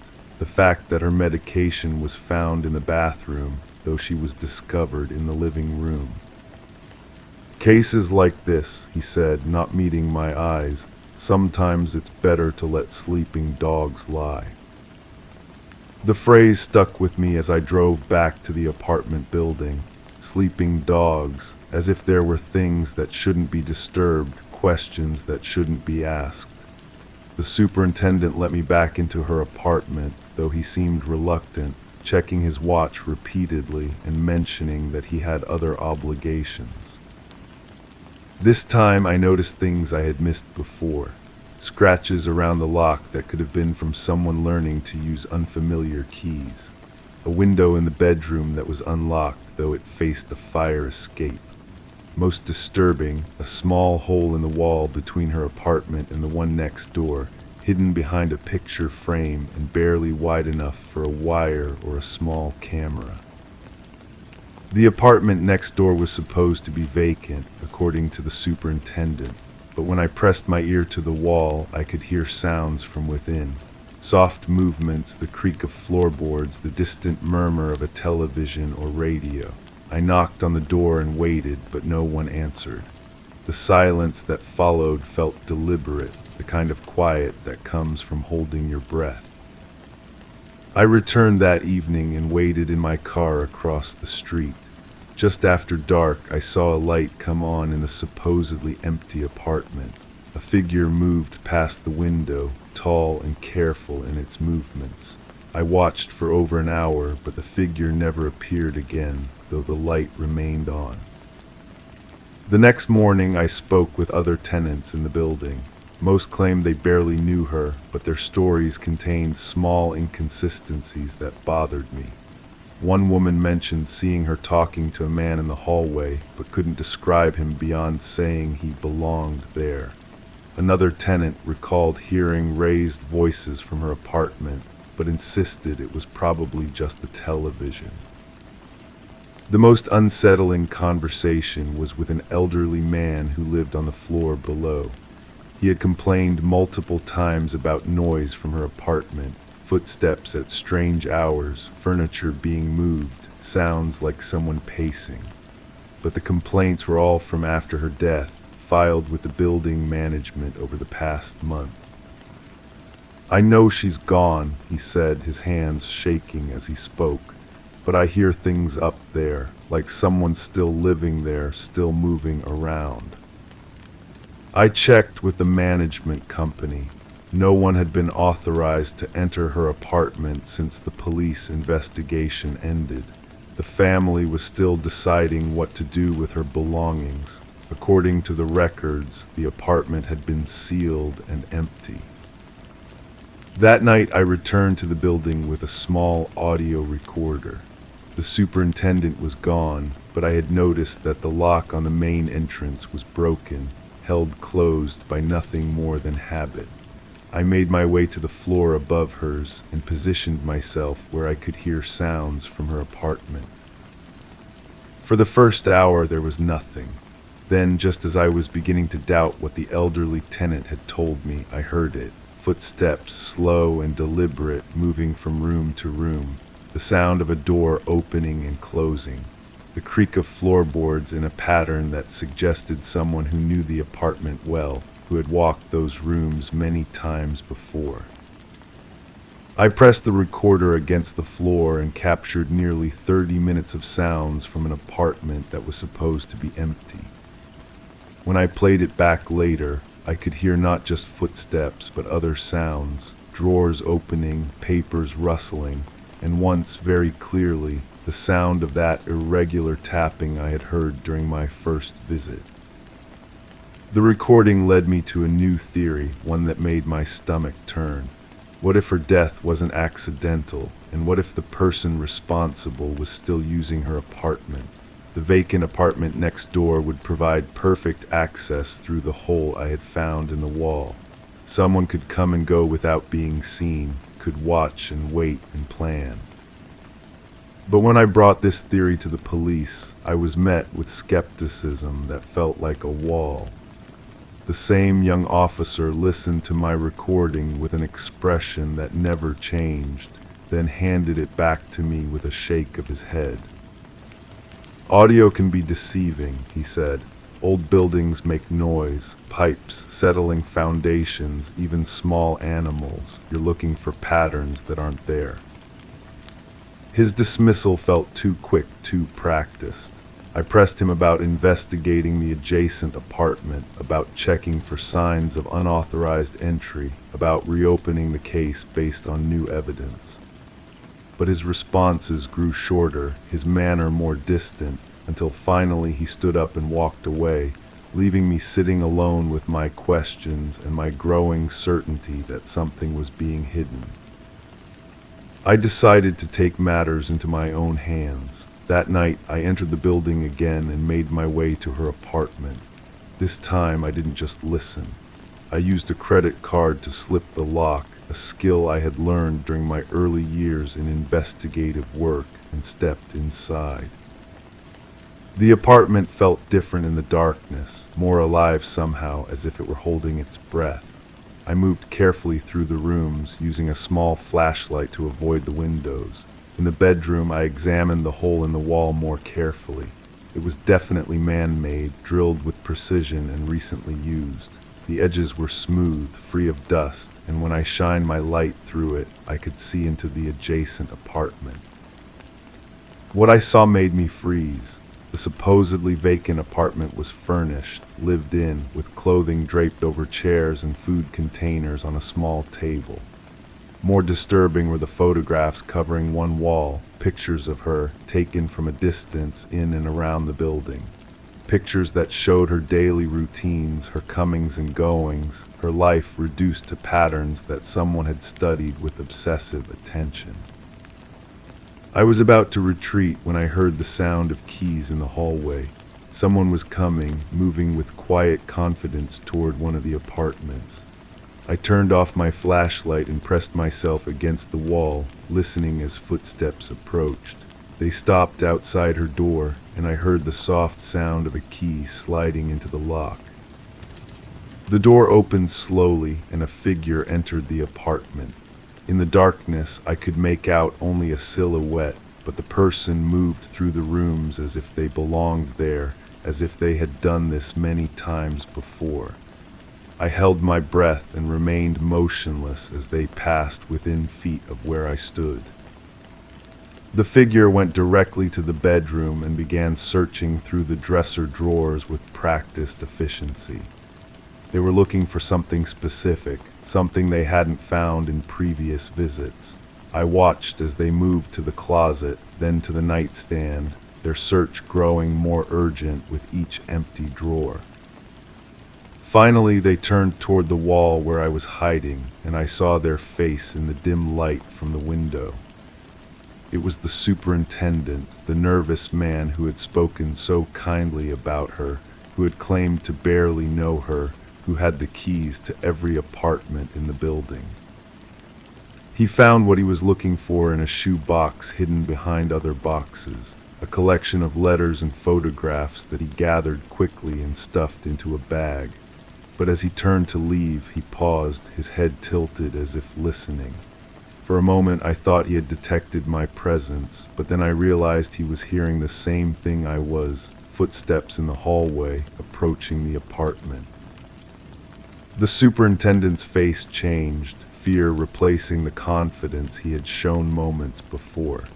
He moved quickly to the window, opened it, and climbed out onto the fire escape. I watched him disappear into the darkness, leaving behind only the faint smell of his cologne and the sound of his rapid breathing. The footsteps in the hallway stopped outside the door, and I heard the sound of keys again. This time when the door opened, it was the young police officer who entered. He moved through the apartment with the same familiarity the superintendent had shown, checking rooms and searching through remaining belongings. When he reached the bedroom, he examined the hole in the wall with obvious knowledge of its existence. I remained hidden as he made a phone call, his voice low but clear in the silent apartment. He spoke about cleaning up loose ends and making sure nothing surfaces. He mentioned my name, describing my investigation as becoming a problem and asking for instructions on how to proceed. The conversation lasted only a few minutes, but it revealed the scope of what I had stumbled into. This wasn't just about her death. It was about a network of people who had been watching her, controlling her life, and ultimately ending it when she became too much of a threat to whatever they were protecting. When the officer left, I waited in the darkness for a long time before moving. My hands were shaking as I made my way out of the building, and I kept checking over my shoulder for signs that I was being followed. The weight of what I had discovered pressed down on me like a physical force, making each step feel uncertain. Back in my office, I spread out everything I had gathered: the recording device, the audio files, the photographs I had managed to take with my phone, the notes I had compiled from interviews. The evidence painted a picture of systematic harassment and surveillance that had driven her to desperation. But it also revealed something darker: the involvement of people who were supposed to protect her, people who had used their positions to cover up their crimes. I knew I should take everything to the authorities, but which authorities could I trust? The police officer was clearly involved, and his phone call suggested others were as well. The superintendent had keys to every apartment and the trust of every tenant. How deep did this conspiracy go, and how many other victims might there have been? The answer came sooner than I expected. The next morning, I found my office door standing open, though I was certain I had locked it. My files were scattered, my computer hard drive was missing, and a note was left on my desk: "Some questions don't need answers." But they had missed something. The original recording device was still hidden in my car, along with copies of the most important documents. I had learned early in my career to never keep all my evidence in one place, a habit that now might save my life. I spent the next few days in a motel outside of town, reviewing the evidence and trying to decide what to do next. The more I studied the case, the more I realized that her death was just the visible tip of something much larger. The photographs in the adjacent apartment weren't just of her. There were pictures of other young women, other apartments, other lives being watched and documented. I tried calling the family who had hired me, but the number was disconnected. When I drove to the address they had given me, I found an empty house with a "for rent" sign in the yard. The neighbors said it had been vacant for months. Whoever had hired me, whoever had started me on this investigation, they weren't who they claimed to be. The realization hit me like cold water. I had been manipulated from the beginning. Someone had wanted me to discover what I had found, had guided me toward the evidence, had used me to expose the people involved in her death. But why? And what did they expect me to do with the information? The answer came in the form of another note, slipped under my motel room door while I was out getting food. This one contained a phone number and a single word: justice. I stared at that note for hours, weighing my options. I could disappear, leave town, forget everything I had learned, and hope that whoever was behind this would leave me alone. Or I could make the call and see where it led, knowing that I was walking deeper into something I didn't fully understand. In the end, curiosity won over caution, as it always had in my life. I dialed the number and waited as it rang once, twice, 3 times. When someone finally answered, the voice was familiar, though I couldn't immediately place it. "You've done good work," the voice said, "but it's not finished yet." The caller knew details about my investigation that I had never shared with anyone, knew about the evidence I had gathered and the people I had encountered. They spoke about her death as if they had been there, as if they had watched it happen, as if they had been powerless to prevent it, but determined to see justice done. "She was my daughter," the voice said finally, and I recognized it then. It was the elderly man from the floor below, the one who had complained about hearing footsteps from her empty apartment. and I've been waiting a long time for someone to ask the right questions. The conversation that followed lasted most of the night. He told me about a daughter who had discovered something she shouldn't have, who had been targeted because of what she knew, who had died because she refused to stay silent. He spoke about corruption that went higher than I had imagined, about people in positions of power who used that power to prey on the vulnerable. But he also told me about evidence that still existed, hidden in places they hadn't thought to look, documented in ways they hadn't considered. Her death had been carefully planned and expertly covered up, but the planners had made one crucial mistake. They had underestimated a father's determination to see his daughter's killers brought to justice. As dawn broke over the motel parking lot, I found myself committed to finishing what I had started. Not for the money, since there was no real client to pay me, and not for the glory, since this was the kind of case that could end careers as easily as make them. I continued because sometimes, in a world full of unanswered questions and unpunished crimes, someone has to stand up and demand the truth. But the truth, as I was learning, is a dangerous thing.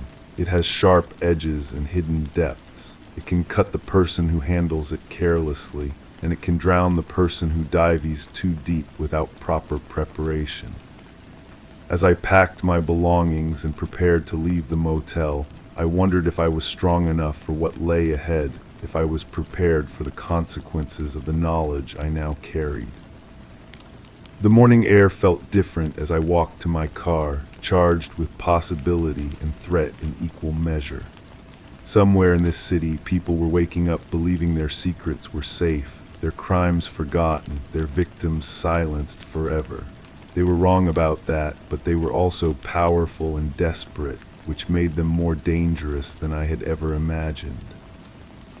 I started the engine and pulled out of the parking lot, uncertain where I was going, but certain that I was moving towards something that would change everything. The road stretched ahead like a question mark, curved and mysterious, leading toward answers that might be more terrible than the questions themselves. In my rearview mirror, I could see the motel shrinking in the distance, but I couldn't shake the feeling that I was being watched, that somewhere behind me, other eyes were following my progress and making plans of their own. The game had changed, but it was far from over. Story 6. It was always at dusk, that brief moment when the sun began to dip below the horizon. A streetlight outside my window would stutter to life, 3 flickers and then a steady glow. For years, this mundane routine provided a sense of timing to my evenings, a reassurance of the ordinary. Then last week, the sequence changed. The 3rd flicker lagged behind the others, like a note out of tune. Yesterday, it skipped entirely, and tonight, nothing happened at all. Just the dim outline of a bulb, and the unsettling thought that perhaps it wasn't the streetlight that had changed. The smell comes first, always the smell, something metallic mixed with dust, like old pennies left in a drawer too long. I'm sitting here now, trying to piece together when I first noticed it, but the memory keeps slipping away from me like water through cupped hands. Was it before the streetlight started acting strange, or after? I remember standing at the kitchen counter. The radio was playing something soft, instrumental. My hands were wet. I'd been washing dishes, I think, but when I try to focus on the details, they blur. The water was running, but was I actually washing anything? The sink might have been empty. The faucet might have been off entirely. There was a conversation, someone's voice, low and careful. "You've been forgetting things." But who said it? The kitchen was empty when I turned around. Just the radio and that smell, stronger now, coming from somewhere I couldn't identify. The house feels different these days. Rooms seem smaller than they used to be, or maybe larger, I can't tell which. The hallway stretches longer when I walk it at night, but in daylight it appears almost cramped. The walls have marks on them I don't remember making. Small scratches, like someone was keeping count of something. I found a notebook yesterday. My handwriting definitely mine, but I don't remember writing any of it. Lists of times, descriptions of sounds, footsteps above bedroom ceiling. But there's no room above my bedroom. Voice from basement speaking in whispers. I don't have a basement. The entries go back months. There's something about the mirror in the bathroom that bothers me. Not my reflection that looks normal enough, tired maybe, but normal. It's the edge of the glass where it meets the frame. Sometimes I catch movement there just at the periphery. When I turn to look directly, nothing. Just the bathroom, just me, just the persistent smell of metal and dust. I called someone about it, at least I think I did. The phone felt heavy in my hand and I remember dialing, but I can't recall who answered or what we talked about. There's a number written on the back of an envelope, but when I try to call it back, the line just rings and rings. The dreams are getting more frequent, not nightmares exactly, but something close. I'm walking through my own house, but the layout is wrong. Doors lead to rooms that shouldn't exist. Stairs go up when they should go down. And always, somewhere just out of sight, someone is watching me figure it out. You know what you did. That voice again. I spin around, but the room is empty. The radio isn't even on this time. I've started checking the locks more often. Front door, back door, windows. They're always secure, but I check them anyway, sometimes twice. The ritual has become important, though I'm not sure why. When I skip it, the unease grows stronger, that metallic smell becomes overwhelming. There's a spot on the living room carpet that's been bothering me. It's cleaner than the rest, actually, but it draws my attention like a magnet. I find myself staring at it, trying to remember why it looks so scrubbed. The fibers are slightly different there, newer maybe. Did I spill something? Did I replace a section? The notebook has more entries I don't remember writing. Checked the spot again, still clean. Moved the furniture back, called to confirm pickup. Pickup of what?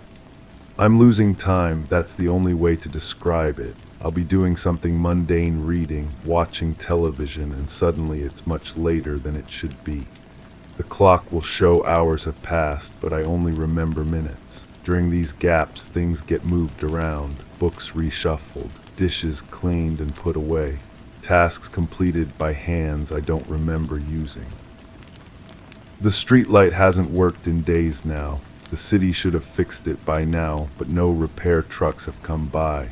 I called the municipal office, or at least I think I did. The conversation is fuzzy, like trying to remember a dream. They said they'd look into it, but their tone was strange, careful, like they were talking to someone they needed to handle delicately. Have you considered that you might be confused about the timeline? I don't remember anyone asking me that, but the question echoes in my head anyway.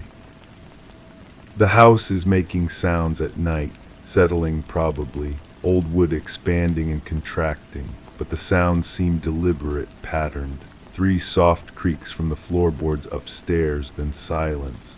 A door closing somewhere, though I live alone and always have. The refrigerator humming a tune that doesn't sound mechanical. I found more things I don't remember buying. Cleaning supplies under the kitchen sink. Industrial strength. The kind you'd use for serious stains. The receipts are in my wallet, dated from weeks ago, but I have no memory of the purchase. My signature is on them, though, definitely mine.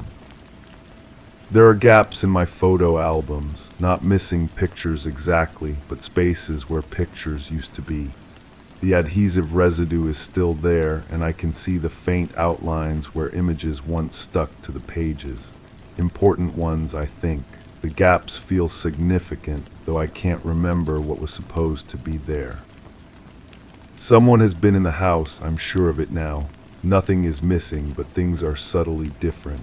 Books turned spine in instead of spine out. coffee cups in the wrong cabinet, the thermostat set to a temperature I never use.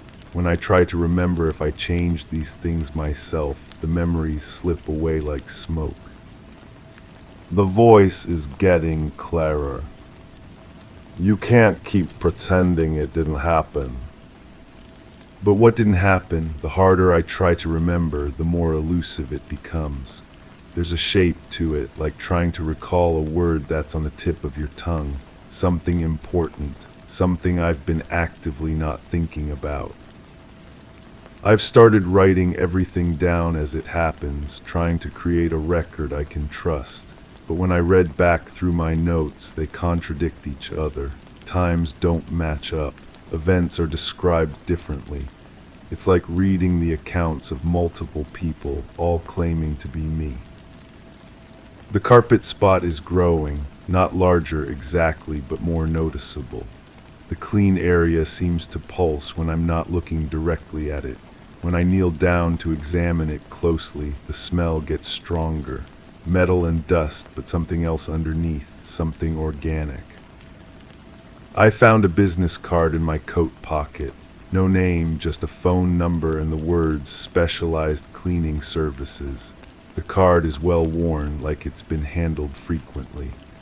When I called the number, a woman answered immediately, as if she'd been expecting my call. Is this about the follow-up?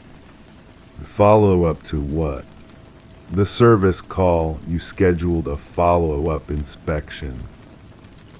I don't remember scheduling anything, but she had my address, my phone number.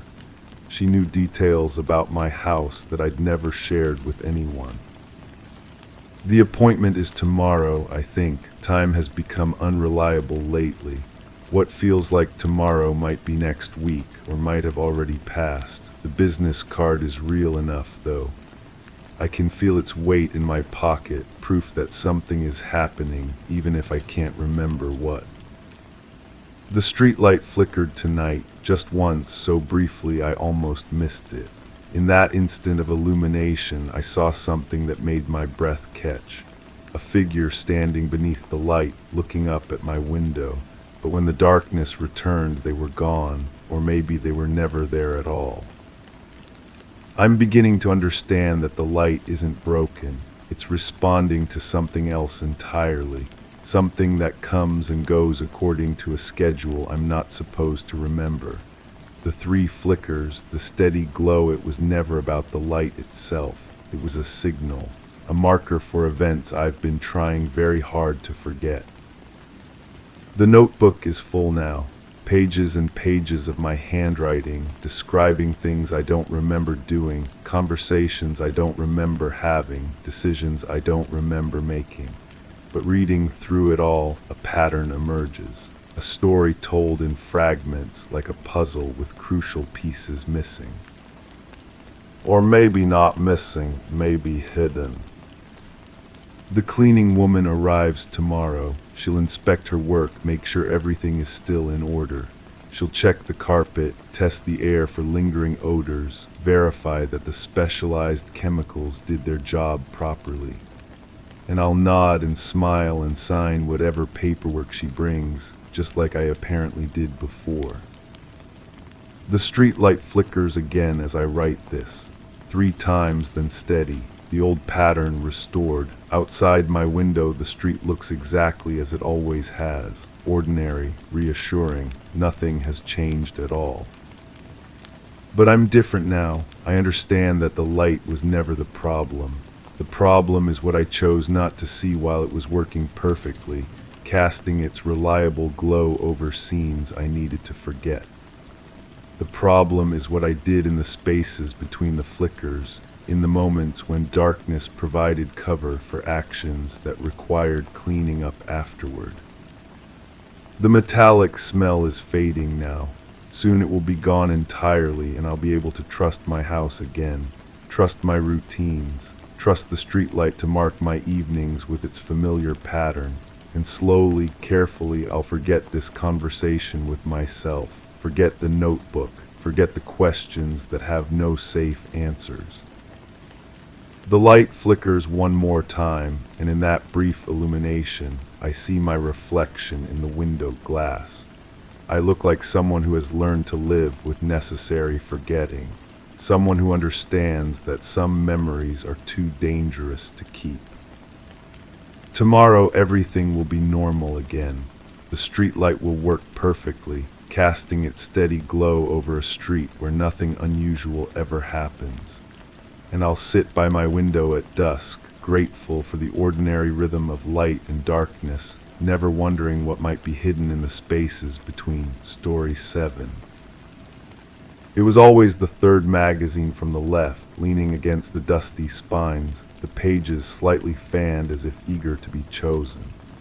I never paid much attention at first. It was just a fixture in my weekly grocery visits, a small ritual I found oddly comforting.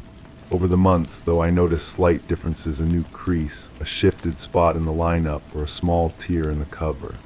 Each time, a tiny tremor of unease would pass, dismissed as the workings of my imagination. This week, the shelf was bare, a curious emptiness that whispered of something amiss. Yet, the dust lingered only where the magazine should have been, as if nothing had ever changed at all. The fluorescent lights hum above me now, casting that familiar sickly glow across the magazine rack. My fingers trace the empty space where it should be. The dust forms a perfect rectangle, undisturbed except for my touch. How long has it been gone? Days, weeks. Time has become elastic since I started paying attention to things that shouldn't matter. I remember the first time I really looked at it, not just glanced, but looked. The cover featured a woman with dark hair, her face partially obscured by shadow. The headline spoke of unsolved mysteries, cold cases that refused to stay buried. Something about the woman's expression drew me in, not fear exactly, but a kind of resigned knowing, as if she understood something the rest of us had missed. The cashier that day was the young one with the nervous laugh. She rang up my groceries without meeting my eyes, her hands moving in practiced motions. When I asked about the magazine, she paused. "Which one?" "The crime magazine, third from the left." Her laugh came then, high and brittle. "We don't carry those anymore, haven't for months." But I had seen it, touched it, felt the slight roughness of the paper beneath my fingertips. Now standing in the same spot, I wonder if memory is more fluid than we pretend. The mind fills gaps, creates patterns where none exist, or perhaps it reveals patterns we're too afraid to acknowledge. The woman in the photograph, I can still see her face when I close my eyes. High cheekbones, lips slightly parted as if about to speak. There was something familiar about her, though I couldn't place it then. Still can't, really. Faces blend together after a while, especially the ones we glimpse in passing. I started keeping a journal after that first conversation with the cashier. Nothing elaborate, just notes about what I observed. The magazine's position, any changes to the cover, who else might have been browsing the rack. The entries are brief, almost cryptic now that I read them back. Tuesday magazine shifted 2 inches right, small coffee stain on lower corner. Friday different cover story, same woman but different angle, more shadow across her eyes. Monday pages seem thicker, weightier somehow. The rational part of my mind knows how this sounds, obsessive, unhinged, but there's something else, a deeper current of certainty that keeps me returning to this spot week after week. The feeling that I'm witnessing something important, even if I don't understand what. My sister calls it pattern-seeking behavior. She's always been the practical one, quick to dismiss what can't be measured or explained. When I mentioned the magazine to her, she suggested I was projecting anxiety onto random objects, a coping mechanism, she said, for dealing with larger uncertainties in my life. Maybe she's right, Maybe I needed something to focus on, some small mystery to solve when everything else felt beyond my control. But that doesn't explain the other customers. There was the older man with the silver watch who always checked the rack before selecting his groceries. He would run his finger along the spines, pausing at the third position from the left. Sometimes he would nod slightly, as if confirming something. Other times he would frown and move on quickly. The woman with the red coat visited on Thursdays. She never bought anything from the magazine rack, but she would stand there for long minutes, her eyes fixed on that same spot. Once I saw her lips moving silently, as if she were reading something invisible to the rest of us. Were they seeing what I was seeing, or were we all trapped in our own separate delusions, drawn together by coincidence and the human need to find meaning in chaos? I tried to approach the man with the silver watch once. He was examining the rack with his usual intensity when I stepped beside him. "Interesting selection today," I said, keeping my voice casual. He looked at me then, and I saw something flicker in his eyes. Recognition, fear. He mumbled something about being late and hurried away, leaving his cart abandoned in the aisle. The next week he didn't come. The magazine continued to change, subtle alterations that I might have missed if I hadn't been watching so carefully. The woman's hair would be styled differently, or her expression would shift from knowing to questioning. Sometimes the headlines would blur slightly, as if the ink hadn't quite set properly. I began to wonder if the magazine was changing, or if I was. Memory is unreliable, I know this. I've read the studies about eyewitness testimony, how our brains reconstruct events rather than simply recording them. Each time we remember something, we alter it slightly, adding details that weren't there or removing ones that were. Over time, the memory becomes more fiction than fact. But what happens when multiple people share the same fictional memory? The woman in the red coat approached me on a Thursday in late autumn. I was standing in my usual spot, studying the empty space where the magazine should have been. "You see it too," she said, not a question. I turned to face her. Up close, she looked tired, as if she hadn't been sleeping well.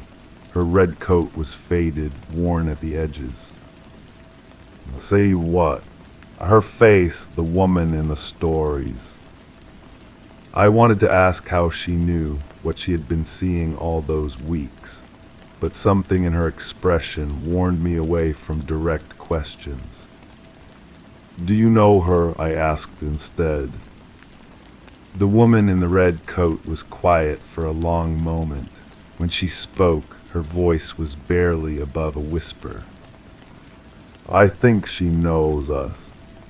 After that, she stopped coming to the store." The journal entries from that period are more fragmented, harder to decipher. The dust pattern is wrong, too clean, too perfect. Cashier claims no memory of previous conversations. Red coat woman, who was she really? Why did she stop coming? The woman in the magazine, her eyes follow movement even in still photographs. I realize how this sounds. I'm not unaware of the implications of my observations, but awareness doesn't diminish the experience. If anything, it makes it more unsettling. To know you might be losing your grip on reality and yet feel compelled to continue down the same path. The store manager was sympathetic when I finally spoke to him. He listened patiently as I explained about the magazine, the changing covers, the other customers who seemed to share my interest. He nodded at appropriate intervals, his expression carefully neutral. "We keep detailed records of our magazine orders," he said finally. I can show you the invoices if you'd like." The papers he produced were thorough, dating back over 2 years. Every publication was listed, along with delivery dates and return information. There was no record of any crime magazine, no third position from the left that had ever been occupied by the publication I remembered. "Sometimes our minds play tricks on us," the manager said gently, "especially when we're under stress." But I had touched it, felt the weight of it in my hands, the slight stickiness of the cover, the way the pages fell open naturally to certain stories. You can't manufacture tactile memory from nothing. Can you? I stopped going to that store for several weeks, drove further to shop elsewhere, told myself I was being practical, avoiding unnecessary triggers. But the woman's face followed me. In reflections in car windows, in the grain of wood paneling, in the shadows cast by streetlights at dusk. Always the same expression, that look of knowing resignation, as if she were waiting for something that might never come. When I finally returned to the original store, the magazine rack had been rearranged. Different publications in different positions, the spacing more uniform. The third position from the left now held a gardening magazine with a bright yellow cover featuring prize-winning tomatoes. I stood there for a long time, running my finger along the spine of the gardening magazine. The paper was smooth, recently printed, no mysterious weight, no sense of hidden stories waiting to be discovered, just ordinary ink on ordinary paper, selling ordinary dreams of perfect vegetables and pristine lawns. The relief should have been immediate, proof that I had imagined everything, that my sister was right about pattern-seeking behavior and anxiety projection. But instead, I felt a profound sense of loss, as if something important had been taken from me without explanation or permission. That night I dreamed of the woman with the dark hair. She was standing in an empty room, surrounded by magazine racks that stretched impossibly high toward a ceiling I couldn't see. Every magazine bore her face, but each image was slightly different. Different angles, different expressions, different degrees of shadow and light. She was speaking, but I couldn't hear the words. Her lips moved with urgent precision, as if she were trying to convey something crucial. I moved closer, straining to understand, but the distance between us never seemed to change. When I woke, I could still see her face clearly, more clearly than I had ever seen it before, and for the first time I recognized her. Not her name, I still don't know that, but I remembered where I had seen her before the magazine. Years ago, in a different context, under different circumstances. The memory was vague, incomplete, but it carried the weight of truth. She had been in the local newspaper, a small article buried on page 6 or 7, the kind of story that gets forgotten within days of publication. Something about a missing person case that had gone cold. The photograph had been grainy, reproduced poorly on cheap newsprint, but the expression was the same, that look of resigned knowing. I spent the next several days at the library, scrolling through archived newspapers on microfilm. The process was tedious, made more difficult by my inability to remember exactly when I had seen the original article. Months, years, the timeline had become hopelessly muddled in my mind. Finally, I found it, or something like it. The photograph was smaller than I remembered, the article shorter. The woman's name was listed, along with basic details about her disappearance. She had been reported missing by a coworker after failing to show up for several days. No signs of struggle, no obvious motive for voluntary departure. The investigation had stalled quickly, hampered by a lack of evidence and witnesses. The case was never solved. I stared at the microfilm screen for a long time, trying to reconcile this mundane tragedy with the elaborate mystery I had constructed around the magazine. The woman in the newspaper looked ordinary, unremarkable, just another person who had vanished from their regular life without explanation or fanfare.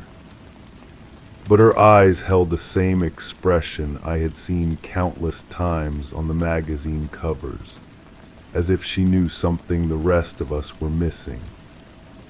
I printed a copy of the article and carried it with me for weeks.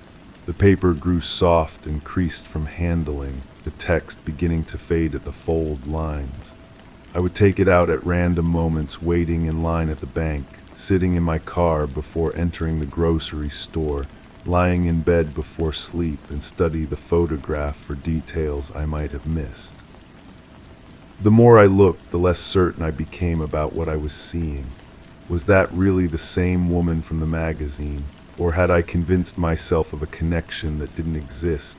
Memory is malleable, prone to revision and embellishment. Perhaps I had unconsciously altered my recollection of the magazine covers to match this newspaper photograph. But that didn't explain the other customers. The man with the silver watch, the woman in the red coat. They had seen something too, something that drew them to the same spot week after week. Unless they were also projections of my imagination, characters I had invented to validate my own observations. The thought was more disturbing than any supernatural explanation would have been. I tried to track down the missing woman's coworker, the one who had reported her disappearance. The newspaper article provided a name and workplace, but both had changed in the years since publication. The company had been sold, restructured, moved to a different location. The employee records were confidential, archived, or destroyed. Dead ends everywhere I turned. But I kept looking, driven by something I couldn't quite name: guilt, curiosity, the need to prove to myself that I wasn't completely detached from reality. The motivation felt less important than the action itself. As long as I was searching, I was moving forward rather than circling endlessly through the same doubts and questions. The breakthrough came from an unexpected source. I was showing the newspaper clipping to a librarian, hoping she might remember something about the case, when she paused and studied the photograph more carefully. "She looks familiar," the librarian said, "but not from this story." She disappeared into the back office and returned with a folder of local historical photographs. Community events, school graduations, business openings, the kind of images that newspapers use to fill space and maintain connections with their readership. "Here," she said, pointing to a group photograph from a charity fundraiser. "Third row, second from the left." It was her, the same woman, but years younger, smiling broadly at the camera. She was surrounded by other volunteers, all of them holding certificates or awards. The caption identified the event and the organization, but not the individual participants. "This was taken several years before the disappearance," the librarian explained. "She was very active in community service, always volunteering for something." I studied the photograph, trying to reconcile this vibrant, engaged person with the resigned expression I had seen so many times. What happens to someone between active participation in their community and vanishing without a trace? What changes in a person's life to transform hope into that look of knowing inevitability? The charity organization was still active, though much smaller than it had been in earlier years. The current coordinator was helpful, but had limited information about past volunteers. Records from that period were incomplete, stored in boxes in a basement office that flooded periodically. "I remember her, though," the coordinator said. "Very dedicated, very reliable. That's why it was such a shock when she just stopped coming. Stopped coming. To the volunteer meetings. This was months before she actually disappeared. She just gradually became less involved, missed more meetings. We assumed she had other commitments. Another piece of the timeline that didn't quite fit. The woman had been withdrawing from her normal activities long before anyone reported her missing. What had she known or suspected that prompted her to pull back from the life she had built? I found myself thinking about the expression I had seen in the magazine photographs, that look of resigned knowing, not surprise or fear, but acceptance, as if she had been expecting whatever eventually happened to her. The questions multiplied faster than the answers. Each new piece of information created more gaps than it filled, more possibilities than certainties. I began to understand why the original investigation had stalled. There were too many directions to pursue, too many potential explanations, and not enough concrete evidence to support any single theory. But I also began to understand something else. The magazine had never been about solving the woman's disappearance. It had been about keeping her memory alive, preventing her from becoming just another forgotten name in an archived newspaper. Whether I had imagined the entire experience or witnessed something genuinely mysterious, the effect was the same. She was no longer invisible to me. I still visit the grocery store where it all began. The magazine rack remains in its rearranged configuration, bright covers advertising celebrity gossip and home improvement tips. The third position from the left continues to hold that gardening magazine with its cheerful yellow cover and promises of perfect tomatoes. Sometimes I catch myself pausing there, running my finger along the spine of the gardening magazine and remembering the weight of something that may never have existed. The other customers who shared my interest have never returned, assuming they were ever really there at all. But I think about her often, the woman with the dark hair and the knowing expression, not just her disappearance, but her life before it. The community service, the gradual withdrawal, the months of preparation for something she couldn't prevent but could apparently anticipate. I wonder if she's still out there somewhere, living a different life under a different name, or if she found whatever she was looking for in that final resignation I saw in her eyes. The questions don't torment me the way they once did. They've become companions, familiar presences that remind me to pay attention to the things others might overlook. Because maybe that's what the magazine was really about, not solving mysteries, but recognizing them. Acknowledging that there are gaps in the world where people used to be, empty spaces that hold the shape of lives we'll never fully understand. The dust still forms perfect rectangles where things used to be. And sometimes, if you know how to look, you can see the outline of what's missing even when everyone else insists nothing was ever there at all. I keep the newspaper clipping in my wallet now, though the image has faded almost beyond recognition. When I take it out, I can barely make out her features anymore. But I remember her expression perfectly, that look of resigned knowing that first drew me to the magazine rack all those months ago. She knew something was coming, something she couldn't stop but could prepare for in her own quiet way.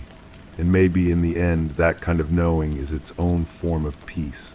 Not the resolution I thought I was looking for, but something more honest. The acknowledgement that some questions don't have answers, and some mysteries are meant to remain unsolved. The fluorescent lights continue to hum above the magazine rack.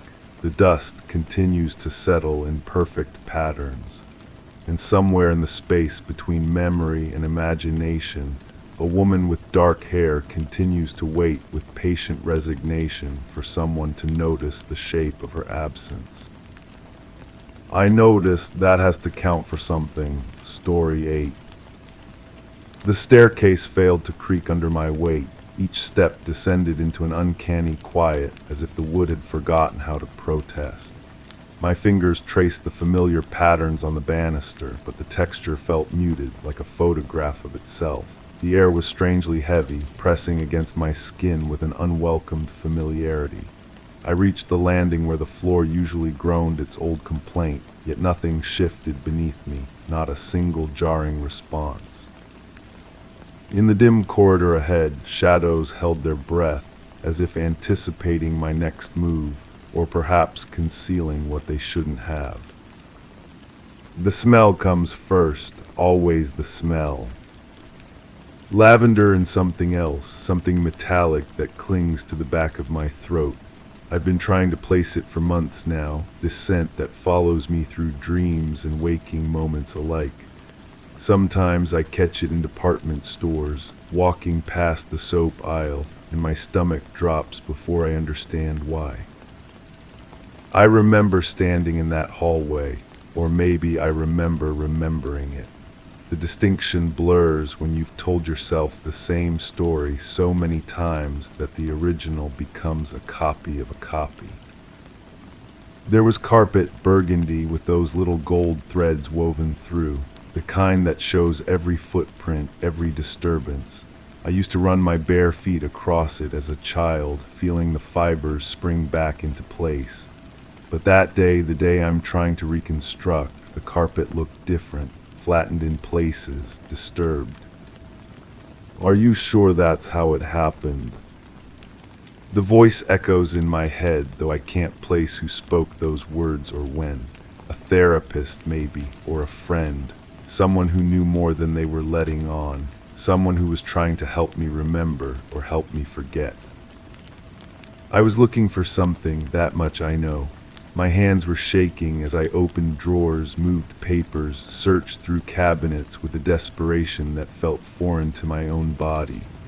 What was I looking for? The harder I try to grasp it, the more it slips away, like trying to hold water in cupped palms. The house felt wrong that day, not just quiet, but expectant, as if the walls themselves were holding secrets, breathing them in and out with each settling creak. Except there were no creaks, just that suffocating silence that made my own heartbeat sound like thunder in my ears. I found something, I must have found something, because I remember the weight of it in my hands, small, significant, cold to the touch. But when I try to visualize it, the image fractures into a dozen possibilities. A key, a photograph, a piece of jewelry, something that changed everything, or maybe changed nothing at all. There was a conversation. I'm almost certain there was a conversation. You don't remember because you don't want to remember. Those words feel true even if I can't place them in time or space. They hang in my mind like smoke, dissipating when I try to examine them too closely. Someone was trying to tell me something important. Someone was trying to warn me. The basement door was open. That detail comes to me suddenly, sharp and clear. The basement door that was always kept closed, always locked, was standing wide open like a mouth waiting to swallow sound. I remember staring down those stairs, feeling that same uncanny quiet that seems to follow me everywhere now. The wooden steps that should have creaked but didn't.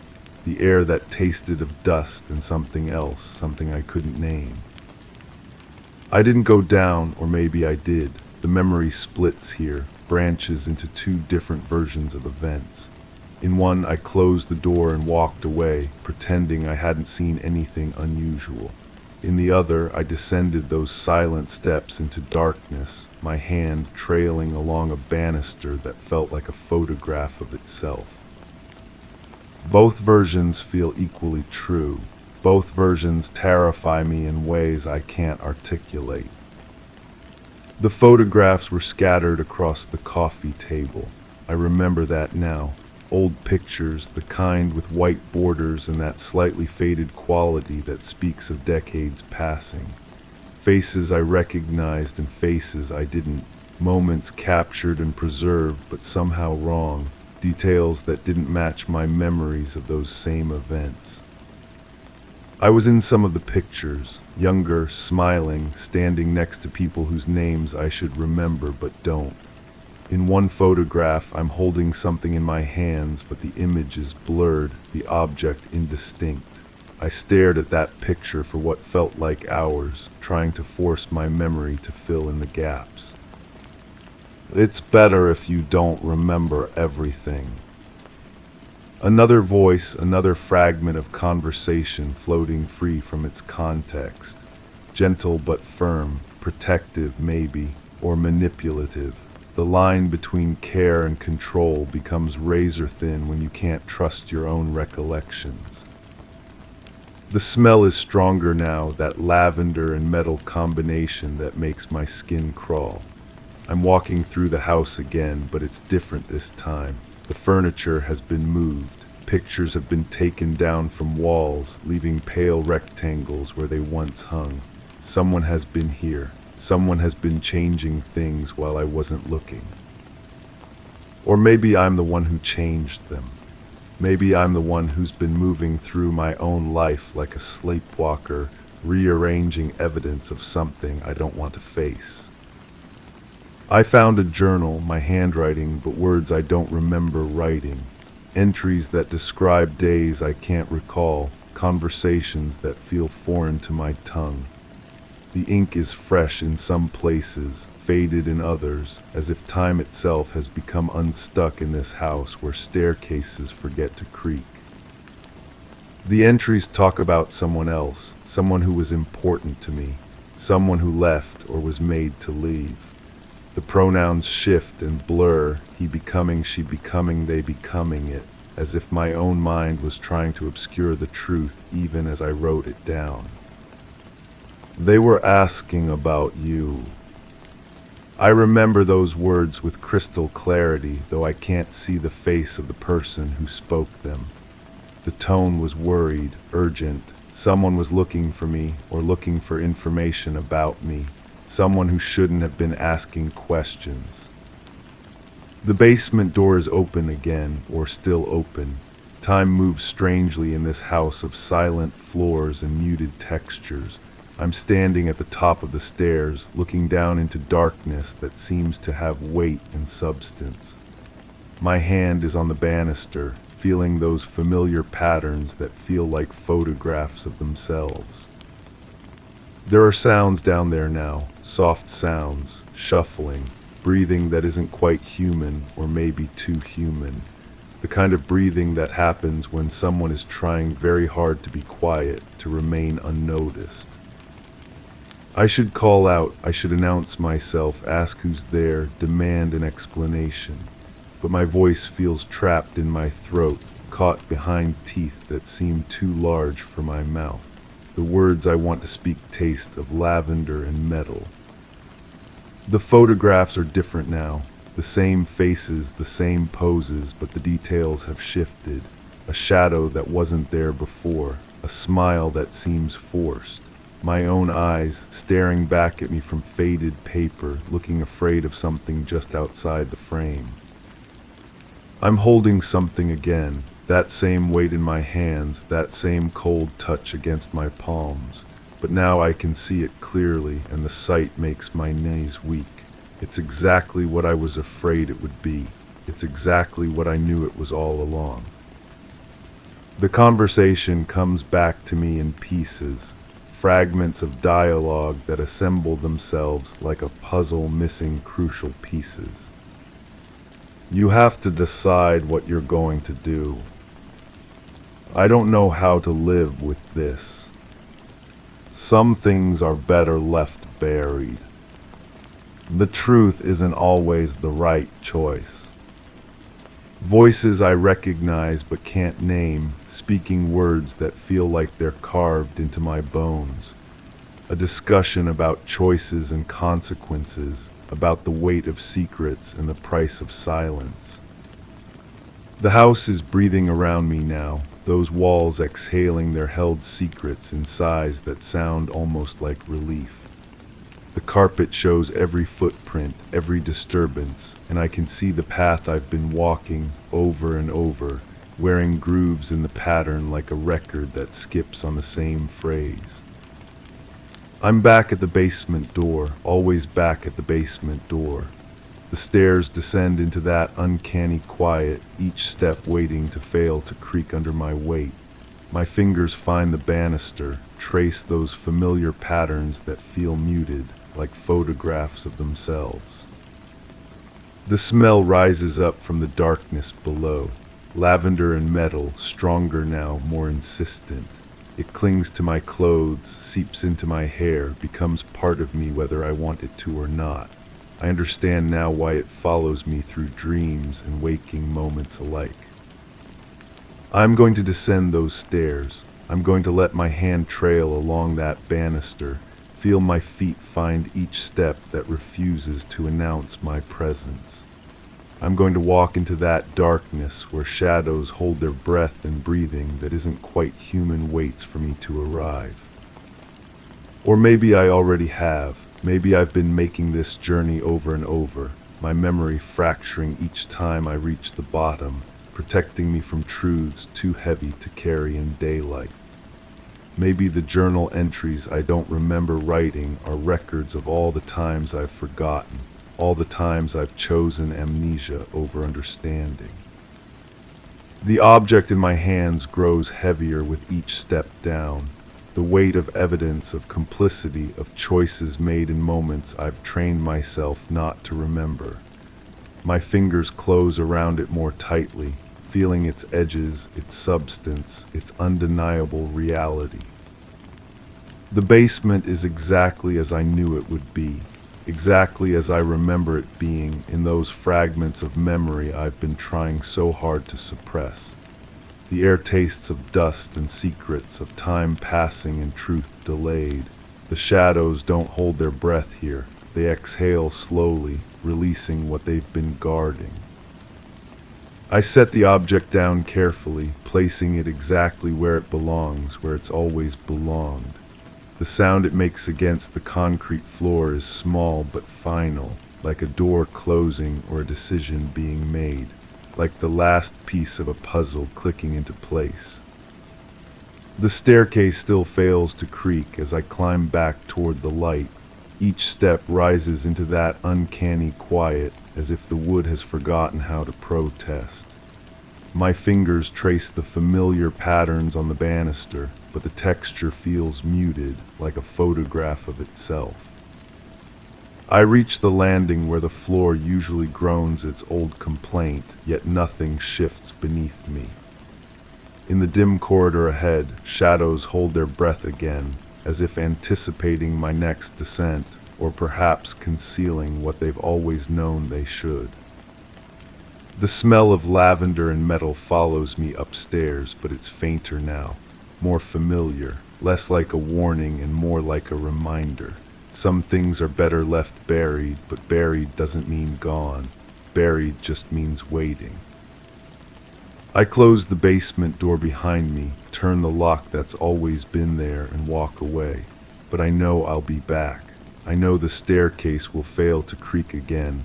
The banister will feel like a photograph of itself again, and I'll descend into that uncanny quiet to remember what I've chosen to forget. The cycle continues as it always has, as it always will.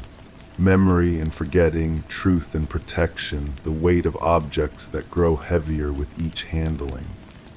The house breathes around me, exhaling secrets that taste of lavender and metal, holding its breath until the next time I need to remember or need to forget. Some truths are too heavy for daylight, some memories require darkness to survive, and some staircases learn not to creak because silence is the kindest gift they can offer to feet that carry unbearable weight. Story 9. My eyes were fixed on the chipped paint of the doorframe, a boundary that looked curiously out of place in the room's subtle monotony. The air was still, yet it carried a faint, almost rhythmic creak from the floorboards above, as if someone paced without moving. Shadows stretched and contracted as the ceiling fan wobbled on its axis, circling slower then faster without any apparent pattern. I stilled my breath, straining to catch a sound that might define the unease, a confirmation of presence or absence. A soft rustle came and went, like a footstep caught mid-stride, and for the first time it felt like the room shifted its attention to me. Then I noticed that the door's knob, ever so slowly, had begun to turn. The brass surface caught light from somewhere I couldn't identify. My fingers remembered the weight of that same handle, weeks ago now, or was it months? Time had become elastic since I started following the case. The woman who lived here had vanished on a Tuesday, though the neighbors didn't notice until the weekend. Her mail piled up like accusations on the front porch. I should have left when I first felt the wrongness seeping through the walls. But that's not how it started. It started with the photograph. The detective showed it to me in his cramped office, fluorescent lights humming overhead like trapped insects. She was ordinary in the way that makes disappearances more unsettling. Brown hair pulled back, eyes that suggested she laughed easily. The kind of person you'd pass on the street without a second glance. "Last seen leaving work," he said, tapping his pen against the desk. "Car found 3 miles away, keys still in the ignition." I studied her face, searching for something that might explain the hollow feeling in my chest. There was a quality to her expression, a slight tension around her eyes that spoke of secrets held too close. "Lenny family. Sister lives across the country, says they talked every Sunday, regular as clockwork." The pen stopped tapping until they didn't. Now standing in her living room, I can smell the staleness that accumulates when life stops.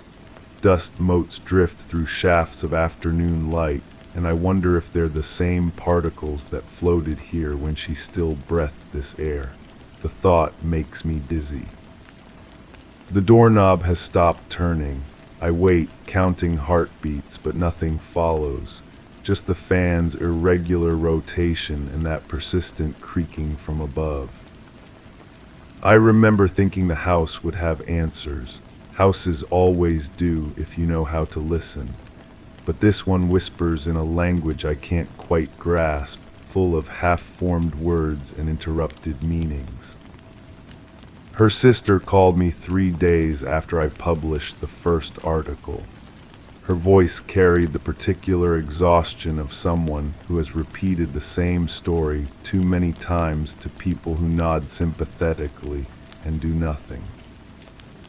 "She was different the last time we talked," she said, distracted, like she was listening to something I couldn't hear. "Different how?" She kept pausing mid-sentence. I'd ask what was wrong and she'd say nothing, just tired. But it wasn't tired, it was something else. Something else, the phrase lodged itself in my mind like a splinter. The living room holds its breath around me. I move toward the kitchen, my footsteps muffled by carpet that has seen better days. The refrigerator hums a low note that harmonizes strangely with the fan's mechanical whisper. On the counter, a coffee mug sits beside the sink, a brown ring staining its bottom like a target. I photographed this mug before, documented it as evidence of interrupted routine, but seeing it now in this light, it seems different, accusatory, as if it knows something I've missed. The creaking upstairs has stopped. Memory fragments like old film stock, jumping and stuttering. The detective's partner, younger, skeptical. People disappear all the time. Usually they want to. Her neighbor, an elderly man with careful eyes. She was quiet, kept to herself mostly. But I saw her talking to someone in her driveway that last week. Couldn't see who. The mailman, defensive. "I deliver the mail, that's it." Don't pay attention to who's home and who isn't. But his hands shook when he said it. I climb the stairs, each step releasing a small protest from the wood beneath. The banister feels smooth under my palm, worn by years of hands seeking guidance in the dark. At the top, a narrow hallway stretches toward 3 closed doors. The air here tastes different, thinner, charged with possibility. The first door opens onto a bathroom, unremarkable except for the medicine cabinet hanging slightly ajar. I remember checking it before, finding the usual collection of prescriptions and over-the-counter remedies. But now I notice something I missed, a gap in the dust pattern on the shelf, as if something was removed recently. Or perhaps I'm seeing patterns where none exist. The mind, desperate for meaning, creates connections from coincidence. Her workplace was a small insurance office downtown, the kind of place where careers go to hibernate. Her supervisor, a woman with tired eyes and careful words, spoke of reliability and punctuality as if they were virtues that could prevent vanishing. She never missed a day, she insisted, never even called in sick. That's how I knew something was wrong when she didn't show up. But when I pressed for details about that last day, her certainty crumbled. Maybe she seemed distracted. Maybe she left a few minutes early. Maybe there was a phone call that upset her. Maybe. Memory is unreliable testimony, but it's often all we have. The second door reveals a spare bedroom, neat and undisturbed. Sunlight filters through gauze curtains, casting everything in sepia tones. A single bed precisely made. A dresser with nothing on its surface but a thin layer of dust. It's the kind of room that exists for possibility guests who might visit, purposes that might arise but feels heavy with absence instead. I sit on the bed's edge and the mattress yields with a soft sigh. From here I can see through the window to the backyard, where grass grows wild around a small garden plot. Something glints among the weeds, catching light like a signal. The creaking starts again, directly above me now. 3 weeks into my investigation, I found the first letter. Not in her house, I wasn't allowed access then, but in her workplace, slipped between the pages of a file folder she'd been working on. The handwriting was careful, deliberate. You think you know what you're looking for, but some doors shouldn't be opened. The supervisor claimed she'd never seen it before. The detective filed it as evidence, but I could see the doubt in his eyes. Letters like this appear in every missing person case, usually written by attention seekers or people with their own fractured relationship with reality. But the paper smelled like her perfume. The third door is locked. I stand before it, my hand resting on the knob that refuses to turn. The metal is cold against my palm, colder than it should be in this warm house. Through the wood, I can hear something, not the creaking this time, but a softer sound, like fabric brushing against fabric. Or maybe it's just the wind finding ways through old walls, creating sounds that aren't there. I press my ear to the door and hold my breath. The sister called again last week, her voice smaller than before. I've been thinking about what she said that last conversation. She asked me if I ever felt like I was being watched, not by a person, but by something else, something patient. What did you tell her? I laughed. I thought she was being dramatic. A pause filled with static and regret. But now I wake up at night and wonder if she was trying to tell me something important. The line crackled with distance and things left unsaid. Do you think she's still alive? I couldn't answer that, still can't. Behind the door, silence has returned. But it's not empty silence, it's the kind that holds its breath, waiting for the right moment to exhale. I try the knob again, applying pressure gradually, but it won't yield. In my pocket, my phone buzzes, a text from an unknown number. Some rooms are locked for good reasons. My hands shake as I read it again. The timestamp shows it was sent from inside this house 5 minutes ago. But that's impossible. I'm alone here. Aren't I?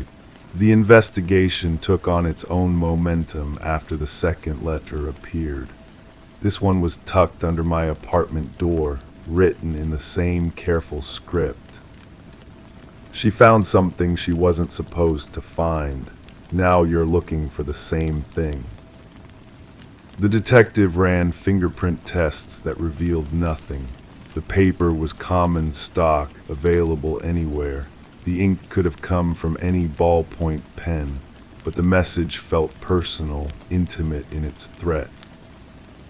I started checking my locks twice before bed. Downstairs, the front door creaks open. I freeze, listening to footsteps that move with deliberate slowness across the living room floor. They pause at the base of the stairs, and I can feel attention focused upward, searching. I should call out, identify myself. I have permission to be here, official documentation from the detective's office.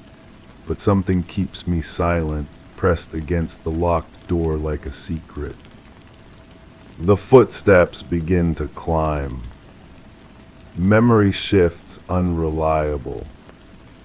Did the neighbor say he saw her talking to someone or someone talking to her? Was she distracted in that last phone call, or was her sister the one who couldn't focus? The details blur together, creating a narrative that changes each time I examine it. Truth has weight, but so do lies told often enough, and sometimes the space between them is where real answers hide. The footsteps reach the top of the stairs and pause. I count seconds, heartbeats, breaths held too long, then movement toward the first door, the bathroom, a soft sound of exploration, drawers opening and closing. I remain motionless against the locked door, wondering if this is how she felt in her final moments here, if this is where her story ended, pressed against wood that wouldn't yield, listening to someone search room by room. The second door opens, footsteps on hardwood, slow and methodical. The third letter never came to me directly. I found it in her house during my first official visit, taped to the inside of a kitchen cabinet. The adhesive had yellowed with age, suggesting it had been there much longer than the others. If you're reading this, then you already know too much, but not enough to stop. Below the words, a small drawing, a door with a key hanging beside it. The key was crossed out with heavy black lines. I took photographs before removing it, but when I developed the images, the paper appeared blank. The footsteps stop outside the locked room. I can feel presence through the wood, patient and waiting. My phone buzzes again. Turn around. But I can't, because turning around would mean acknowledging that someone else is in this room with me, has been here all along, watching from corners that shouldn't exist in a space this small. The doorknob under my hand begins to warm. The questions multiply in the silence. Was she running from something or toward it? Did she lock this door to keep something in or to keep something out? Am I investigating her disappearance, or am I following the same path that led her away from everything she knew? The detective stopped returning my calls 2 weeks ago. Her sister's number has been disconnected. The newspaper editor who assigned me this story claims no knowledge of the case when I mention it. But the letters keep coming. The knob turns under my hand, smooth as water. The door swings open to reveal a room I wasn't expecting, larger than the house should allow, filled with soft light that has no visible source. The walls are covered with photographs, hundreds of them, showing the same woman from different angles, different moments. But in each image, she's looking directly at the camera, directly at me. At the room's center sits a desk with a single sheet of paper. My feet move without permission, carrying me forward until I can read the words written in that familiar, careful script. Welcome, I've been waiting. Behind me, the door closes with a sound like breathing. The footsteps in the hallway have stopped, but I understand now that they were never meant for the other rooms. They were always coming here, to this space that exists between what happened and what might still happen. I pick up the paper and the words shift beneath my gaze. Some disappearances are invitations. You've been invited. Will you accept? The photographs watch as I consider the question. In some, she's smiling.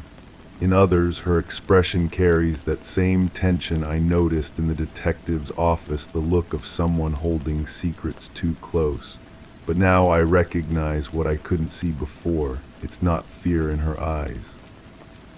It's anticipation. My phone shows 17 missed calls from numbers I don't recognize. The texts have multiplied, filling the screen with fragments of message. She's not missing. She's waiting, in the space between asterisks, where stories end and new ones begin. The timestamp on each message shows the same impossible truth. They were all sent from this room, in the moments before I arrived. I set the paper back on the desk, and it immediately fills with new words, writing itself in real time. You came looking for answers, but answers are just new questions wearing different clothes. She understood this. She chose to step sideways into the spaces where certainty dissolves. The choice is yours now. Stay in the world of missing persons and unsolved cases where stories have no endings. Or step through into the place where all the missing people gather, where time moves differently and doors open onto rooms that shouldn't exist. The photographs begin to change. The woman's face shifts, becomes younger, older, familiar, strange. In some images, she's not alone. Others stand beside her, men and women, with that same look of anticipation, that same willingness to abandon the weight of linear existence. All the missing people, all the unsolved cases, all the stories that end with question marks instead of periods. They're here in this space between what is and what might be. I close my eyes and feel the room breathe around me. When I open them, a door has appeared in the wall that was previously solid. It stands slightly ajar, revealing not another room but a corridor that stretches beyond the house's physical boundaries. Soft light spills from the opening, carrying voices that speak in languages I almost understand. The sound of footsteps echoes from impossible distances, people walking paths that exist only in the spaces between certainty and doubt. My reflection appears in the window glass, but it's not quite right. The person looking back at me has the same expression I've seen in all those photographs, anticipation mixed with a particular peace that comes from letting go of the need for answers. The detective will file my case alongside hers, another journalist who got too close to a story and lost the thread between investigation and obsession. My editor will assign someone else to write about my disappearance, and the cycle will continue. But I understand now that disappearance isn't always an ending. Sometimes it's a translation. I step toward the impossible door, feeling the weight of questions I've carried begin to dissolve. Behind me, the locked room settles into patient waiting, ready for the next person who will follow the breadcrumbs of letters and photographs and half-remembered conversations. The corridor beyond smells like rain and possibility. Footsteps echo from both directions, people moving toward destinations that exist only in the spaces between what was and what might still be. I don't look back. The door closes behind me with the sound of a story ending, or perhaps beginning. In the locked room, new photographs appear on the walls, images of me from moments I don't remember being captured, showing the same expression of anticipation that I've learned to recognize. On the desk, fresh words write themselves across clean paper. Another invitation accepted. Another door opened. Another story that ends where certainty dissolves and new possibilities begin. The room waits, patient and ready for whoever comes looking next. Story 10. It never really bothered me, the chime of the old grandfather clock in the hall. Every evening at dusk, it would echo just once, a fleeting reminder of time gliding by. I used to find it comforting, a signifier that the day was drawing to a close. Then a few nights ago, dusk came and went in silence, no chime. But the next evening it returned, though oddly delayed, faint and hesitant. It settled just enough to make me notice, question. Yesterday it chimed twice. And tonight, when it should have sounded, the clock remained still. Yet the hour hand has shifted, and I swear it shouldn't have. The brass pendulum catches light from the hallway lamp in ways I don't remember. It swings with the same measured rhythm it always has, but something about its arc seems different now. Shorter, perhaps, or more erratic. The weight behind the glass panel looks heavier than before, though I know that's impossible. Metal doesn't change overnight. Yet when I press my palm against the cool glass, vibrations travel up my arm that feel foreign, like the heartbeat of something I've never touched.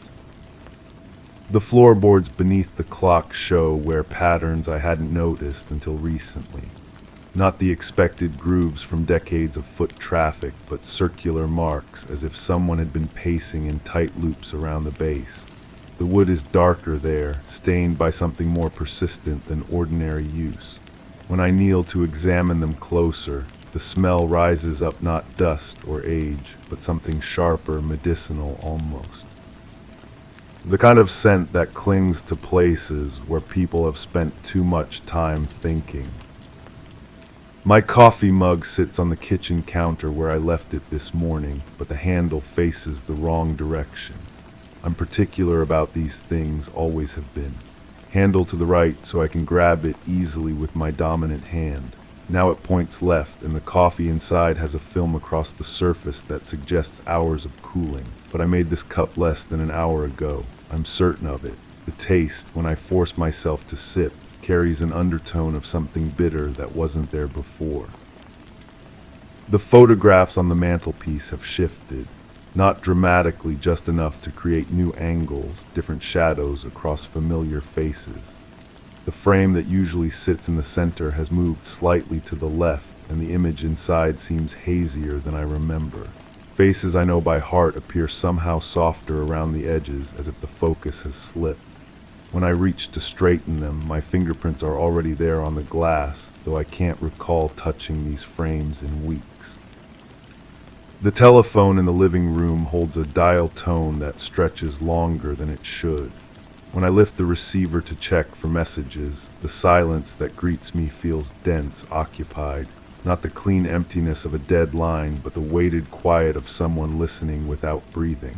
I press different numbers experimentally, and each tone sounds slightly flat, like piano keys that need tuning.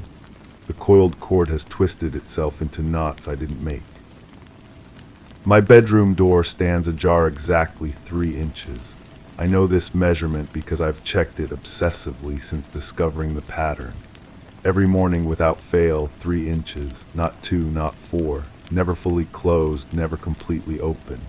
The brass doorknob shows fingerprints that could be mine, but the angle suggests someone taller or someone reaching from an unusual position. The hinges, recently oiled, move without their familiar creak when I test the swing.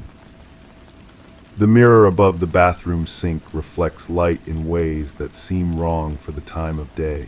Even in afternoon sun, shadows pool in corners where they shouldn't exist. My reflection appears normal at first glance, but peripheral vision catches inconsistencies, a slight delay in movement, a subtle difference in expression that vanishes when I look directly. The medicine cabinet behind the mirror has been opened recently.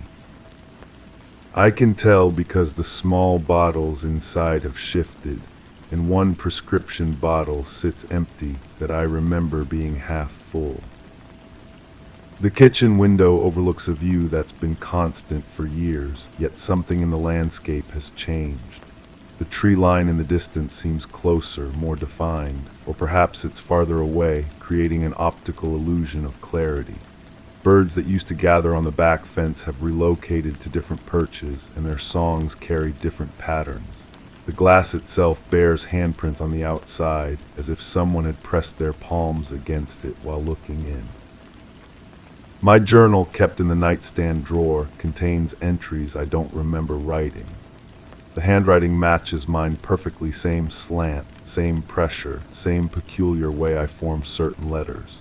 But the content describes days that feel foreign, activities that seem like things I might do but somehow didn't. The ink is the same brand I always use. The pen indentations match the depth of my usual writing style. Yet reading these pages feels like discovering someone else's life written in my voice. The heating system has developed new sounds, subtle mechanical whispers that emerge at irregular intervals. Not the familiar cycling of the furnace or the expansion of pipes, but softer noises that seem to move through the walls. When I press my ear to different surfaces, the sounds shift location, as if following pathways I can't see. The vents blow air that carries scents from rooms I haven't visited recently, mixing familiar and foreign in ways that make me question what I actually know about this house. The mailbox at the end of the driveway contains letters addressed to me in handwriting I almost recognize. Not quite mine, not quite anyone else's. The return addresses list locations that sound plausible but somehow don't exist when I try to look them up. The postmarks are smudged beyond clear reading, and the paper has a texture that feels both new and aged. When I hold these letters up to light, faint impressions of other text show through, as if multiple messages occupy the same space. My car keys hang on their designated hook by the front door, but the keyring holds one extra key I've never seen before. Small brass with teeth that suggest it opens something delicate, a jewelry box perhaps, or a diary lock.